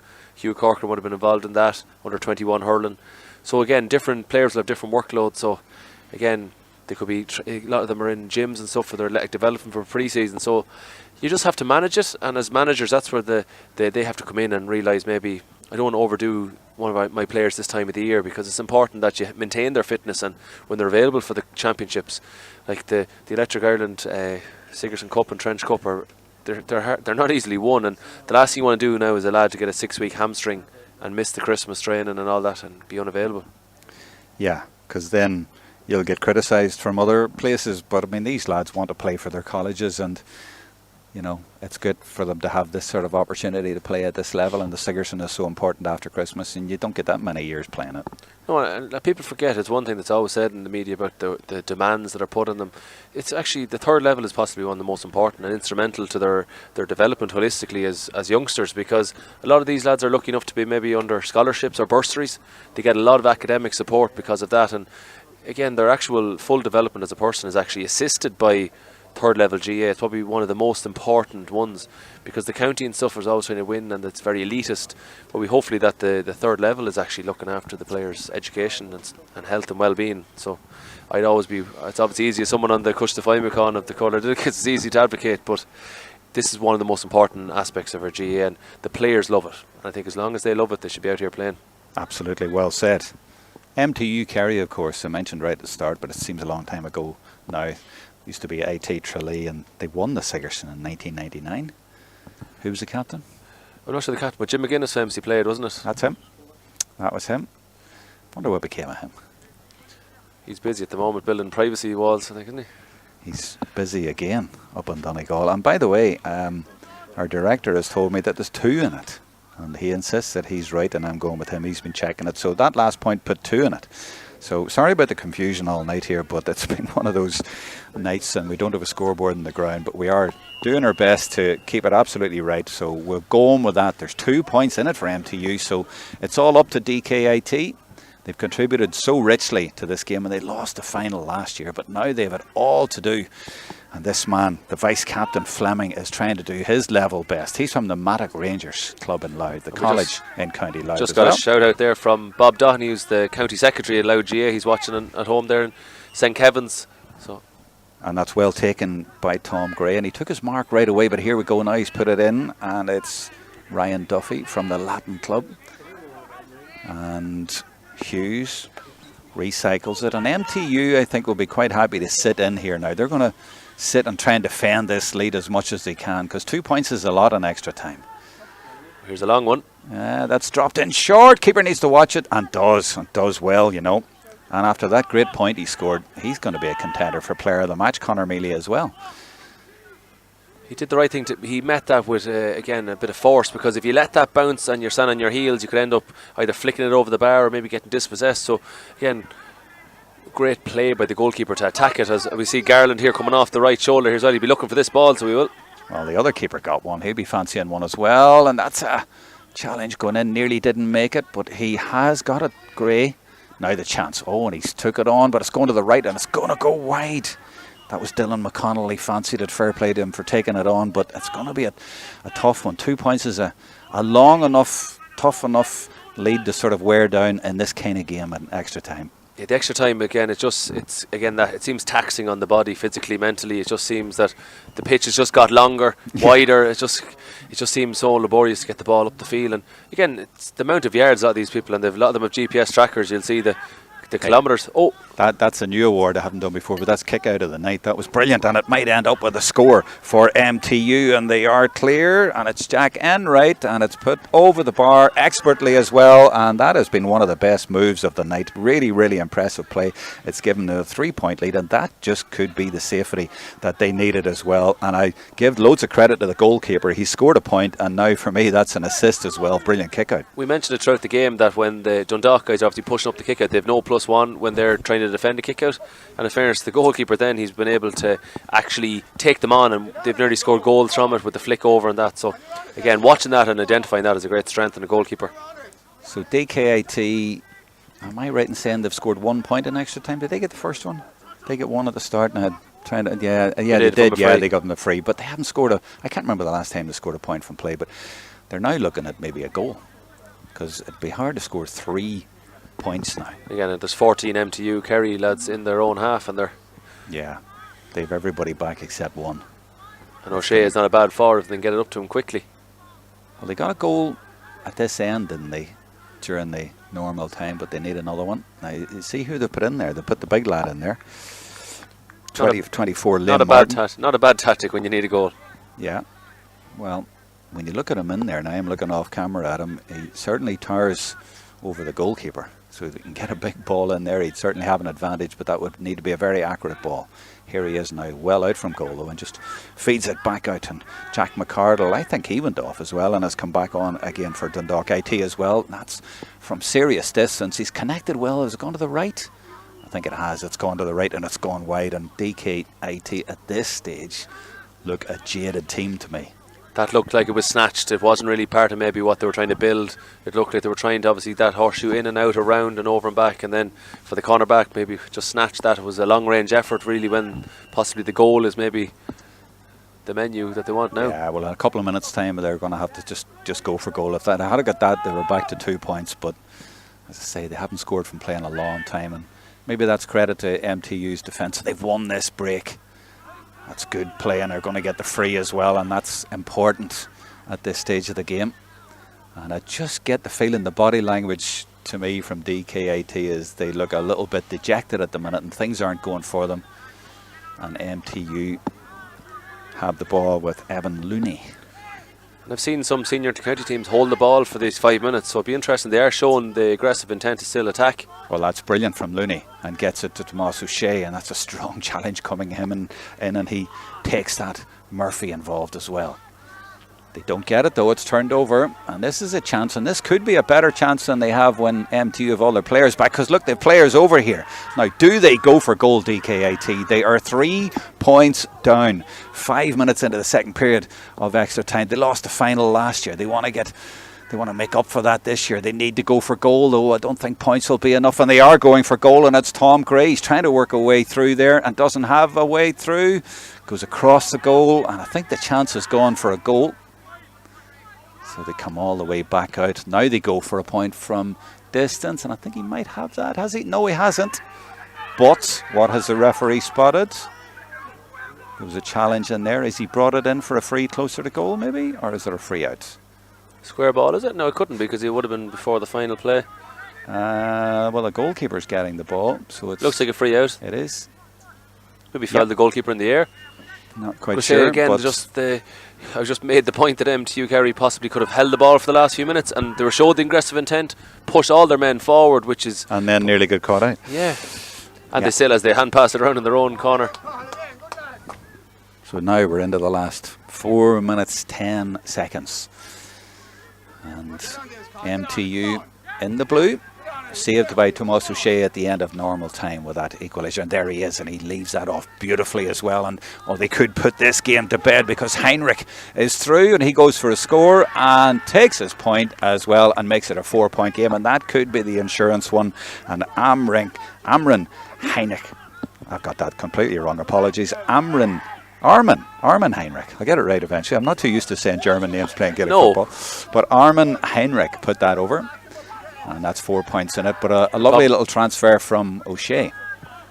Probably showed the wisdom again to put it over the bar at this stage. Yeah, it's clever, yeah. Sensible. That's a modern day as well. Modern day Ireland, isn't it? O'Shea from the Gaeltacht to Heinrich. Nice point, makes 4. He's coming from Valentia Island, is that? I don't know. 19 to 15 now. And a long way back it seems now for Dundalk IT. It's going to be hard to break them down and score the goal or the point they need now, because you see the level of cynicism will rock it up now, and there's going to be a lot of tugging and pulling down and trips and you name it, and they'll all be subtle enough. They're not going to be too profound. But if they get a goal, they need a point as well. Exactly. It's not even enough. What's happening here? Referee having a word. Is that a card? That's the first black card, I think, is it? Is it? It's hard to see over I think on it that was a far trip. side. Was it black? I think it was a trip. And it's, what number is it? I can't see his number. But yeah. 2, I think. Is it 2? So Brosnan. 11, is it? Is it 11? O'Sullivan? Donagh O'Sullivan? 1 and 1's 2. And it means they're down to 14. And a sub as well. There's a guy coming in here, isn't it? See that, yeah, and the 14 is going to take it. So 24. if he puts this over, there might still be a chance. And Hughes can put it over from this kind of angle and this kind of distance. And he took that last one from the ground. It's He interesting. did, you're right, yeah. Maybe he thought he had more time than he needs to get a move on. I think, has that gone to the left? Oh, it's gone wide. Yeah. Do you know, it's agonising for DKIT. They played so well all night and now they can't do anything right. No, it just happens that here's a sub number 27 for DKIT. And that is a fellow called Collins. No, 17, sorry. 17. Oh, right, okay. Then it's not. It's Lee Grifferty from St. Fecans. 18 has gone off. That's Clark. Again, the psyche of a free taker, I just love to know, why would you put one on the ground and not the other? Should there not be a routine? Or if you're in a zone, this is what I do. Yeah, I don't know. Another low kick out. Oh, and it's gone right into the breadbasket as well. It hurts to catch that. I think I was a bit fortunate, but I'm going to give him the credit because he did it before a minute ago. So, you know, he's fast becoming my main contender for player of the match, I have to say, the goalkeeper. And as you said, he's not the tallest, but he's had a super game. In goals and out of goals. He's just showing a lot of, we'll say, courage and bravery just to go maintain them big high battles, to run up the field and get on the ball. He's intercepted a few balls there. Yeah. And of course the point was unbelievably good. Yeah. I just think they've broken the resistance here of Dundalk IT, and look, they can't get near them. Brilliant strong running. And that's Looney again. Since he's been in, he's been terrific, and he's won a free as well. There's another contender. He's had a terrific game, Evan Looney.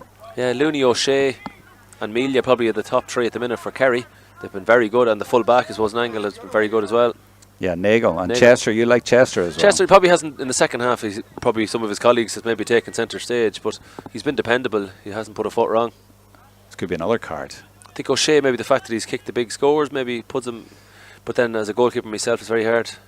What colour is that? Yellow, I think, was it yellow? Yeah. Yellow for Duffy.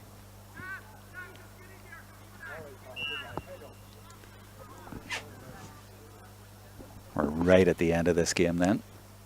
And O'Shea should be straightforward enough for a right footer, and he indeed puts it over. And that scoreline looks really harsh to me in DKIT, but they just haven't turned up on the scoreboard in extra time. You know, I thought they had it won with that free. Went 1 point up, we thought the game was over, but since then maybe they thought they had it won. Just football can be extremely cruel, can't it? And it's just, you feel like you're owed one, and it just doesn't happen. Yeah, they're going to lose this final for the second year in a row unless something incredible happens. Jack McCardle. There's room in this side, plenty of room for Slevin, and it's time to get it in there as quickly as possible. That's a good ball actually, and it's Healy all the way up there, and he does go low, but it's a bit of a desperate effort and goes out for a 45, and there's an air of resignation. I think the goalie kicked the goal post. I think that's. Oh, did he? Or else he's a bit of gamesmanship. No, I think goal post. Yeah, I think he kicked the goal post. Just he did. Yeah, it was an awkward ball, and just off in the replay, it just was about to sneak in that corner. Just needed that flick around the post. So nearly there. Player of the match. Let's nail it. Who do you think? Go for one. Well, like if you're picking on the Dundalk side, you've got to say it's the spine of Healy at centre back, Gray at centre forward, and Hughes at full forward. They've been probably the 3 best players for Dundalk. Then if you're going for the Kerry guys, you've got Melia in the goals, Nagel in the full back line. We had 17, Looney. Looney was very good. Evan Looney, yeah. And of course O'Shea has been brilliant in the full forward line. So it's kind of, if you want to go down the forward route or you want to go down the goalkeeper route. Here's Hughes, well, straight into the goalkeeper's arms, and he's my man of the match. I just get that might have just sealed him maybe with the bravery at the end. So maybe is that it? I think that's it. To give it to a goalkeeper. Excuse me. The forwards get too many of these awards, so maybe the goalkeeper getting it will be right. Yeah, I think he edged it. I wouldn't have given it to him at the end of normal time, but I would give it to him now. He was very influential in extra time in the winning of the game, and He had a terrific game. Jay Hughes, I think up to that would have been my man. But now that goalkeeper, and it's an Offaly man, so we're giving player of the match between a Louth College and a Tralee College. We're giving it to the only Offaly man out there, the goalkeeper from the Bracknell. Hughes probably, again, if you're looking over the full 80, Hughes probably been the best player. But again, probably the player of the game, the man of the matches go to maybe the person usually in the winning team, and the one that maybe made the instances that actually changed the result at the end, and possibly just edged that in that regard. But it's been a great game. The extra time maybe stutter at times, but it was a chess match. It was unreal, where you could just see them sizing themselves up the whole time. It was just a brilliant finish. It sort of fizzled out there at the end. You know, there's no mad celebrations there, but it was a terrific game, and it just got a bit one-sided at the end, and M2U Kerry just sort of wore them down, and as I say, nothing really went for the Louth College there in extra time. They tried everything and it just didn't happen for them, and yet they had the goal in the second half, and they had that chance at the end. They were a point up like 3 minutes into added time and just didn't quite get there. So we're going to stay on for the presentation, and you're going down to sort that out. I'll get myself, you go down the makeup and stuff. So. Go on, Ciaran. So that's Ciaran Flynn. He's going to go down and get the cup and arrange the presentation, and we are going to stay on for a few minutes to get that, and maybe get a word with one of the MTU people as well, who are right in the middle there in the blue and looking like they are going to go into some sort of huddle, but when they see the cup, and it's just been taken out of a box behind me and looks sparkling new. It's obviously had a bit of a clean. Looks to be in great nick. Maybe it's a new cup, I'm not quite sure, but it'll sparkle under the floodlights here at the Centre of Excellence behind O'Moore Park in Portlaoise. So a night going on a bit longer than we anticipated, but we didn't mind at all, because it was a very enjoyable game and very enjoyable in extra time. Lots of great play, great skills, great commitments, and great to be able to broadcast to everyone a Division 2 Senior League final in the Electric Ireland Leagues and showcase the skills and abilities. And Ciaran is now gone from his duties beside me to organise the presentation, and all the players coming over nice and quickly as well. So we're going to get straight to it, and I might even grab a microphone and try and go down there, and that way we will catch a little bit of the speeches as well. So I'm going to do that, so you're not going to hear me anyone speaking for a minute or two, but I will go down and we will pick that up.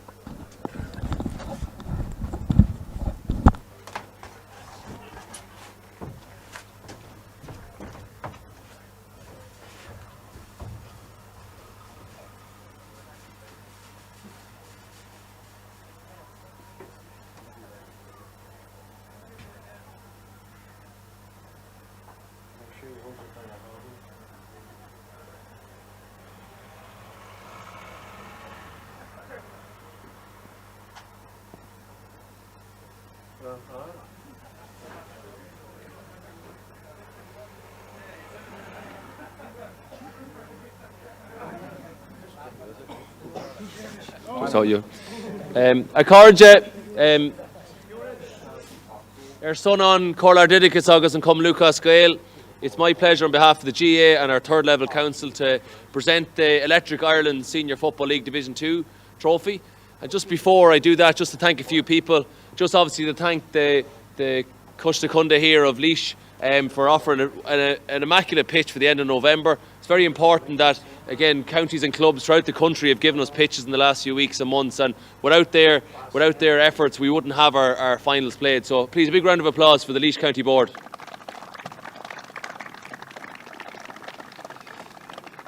Just for the Enracho David Hickey from Carlow, again, it's not easy. He did a great job tonight into extra time. He kept the peace the whole way through. Some great use of advantage throughout the game. He let the game be played in good spirits. And I think that's obviously a testament to the players, but also to the man in black who refereed the game. So please, a big round of applause for David Hickey. Just Mila Buikas to our sponsors, Electric Ireland. they're definitely one of the best sponsors in the country for sports. You see the amount of coverage that they invest in so we can have our live streams. And again, to thank Jerome Quinn here, who's doing with his team here, doing the streaming tonight. Without our sponsors and without dedicated people to do our games, we're streaming to over 500 people there at a time, or sorry, 500 devices. That's even a larger number. So again, without our input from our sponsors, we wouldn't get the coverage we do. So a big round of applause, please, for Electric Ireland. And just before I mention the teams, just to thank my colleagues on the Colar Didicus and to our two full-time administrators, Ty Gagan and to Ciaran Carney. They've organised all these games on time, on schedule, without any major hiccup. So a big round of applause, please, to our colleagues in Colar Didicus. Then just to Dundoglan, the DKIT team. A great setup you have there, lads. There's some great players there. I know a few from Cundonamee. You're really a college that are pushing yourselves to the highest level, and it's building blocks the whole time. It's disappointing to lose. Nobody ever wants to step foot on a Gaelic field losing a match, but you realise the big picture. So many of you have bright futures ahead in club, county and college jerseys. So again, head up please, and a big round of applause for the DKIT team. Then just finally, Cavardicus, to the MTU Kerry team. Again, it's a building block, but tonight you're the victors and you should be very proud of your efforts. There was a great team display across, all the way from the goalkeeper coming up, Melia, to get a very important score. Very important to have that. But then you have the free takers across and the full-back up and score, and different units throughout the whole field. Really just came in and really encapsulates the efforts again of a college that's really pushing Gaelic games. So without further ado, I'd like to invite the captain of Ferna, Tommy Cronin, up to accept this cup. Yeah, just doing a smile. And now, big speech. Into the camera.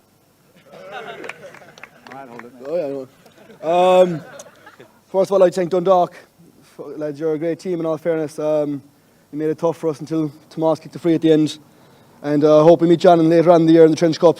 So I'm going to get 3 cheers for Dundalk. Hip hip. Hip hip. Hip hip.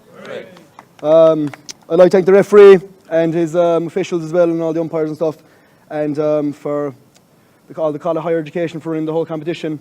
And to the lads, Brian, Theo, Tom, Paul, physios, everyone, and Mike behind the scenes. We won't be able to do it without you lads, and all the players were going to training Monday and Wednesday, every other time we ever go out. So fair play to you lads, and hopefully we'll see you again in the final, lads. That's Tommy Cronin from Kenmare, the winning captain, and we're going to try and get a word with our player of the match, and that is Conor Melia. He is good man, Conor. Hey Conor, how you doing? Not too bad, are you? Well done, man. That was a great performance. Are you Awfully, man? Awfully, yeah. So not too far from here, but an Awfully, man. And we're giving you player of the match for the boys from Tralee beating Louth tonight. Thanks very much. Yes, good. Happy to take it now. Just it's all the boys like training all year and just take on like. Talk to me about the point that you scored. Now you get up the field. You love getting up the field, but talk me through it. In fairness, I'm a corner forward all my life. Only a goalie last year, so try and get up as much as I can. And the boys don't mind it, so I'm happy to go up when I can anyway. So that explains it. You're actually a corner forward all along. So they stuck you in goals. Far from a goalie, yeah. And in extra time, he's kind of pulled away. What do you think were the main factors there? Obviously, you had the freeze from Tomas O'Shea as well. I mean, the point that he got that forced extra time. Yeah. He's just a great player. Like it's just we've been pushing all year. Like we're building since the first game. Just trying not to lose anyone. Just keep building. So just building for the Trench Cup anyway. What's it like being an Awfully man down there in Tralee then? You get a bit of stick for it, but sure, we have 82 over them anyway. So well, when you get player of the match, but you better go in the photograph there. So we'll let him go and get in the photograph. That is Conor Melia, and that is MTU Kerry, formerly IT Tralee, and they won the Sigerson Cup in 1999 when their captain was Jim McGuinness. They were in the Sigerson in February 22 and nearly got to the final as well. And tonight they are in Division 2, but they've won the Division 2 league, the Electric Ireland Division 2 league final. And tomorrow night we're going to have the Division 1 final, and it's at Abbottstown, so a live stream on that, so please join us for that as well. But for now, from a lovely fresh evening here in Portlaoise, from the whole team, it's goodbye.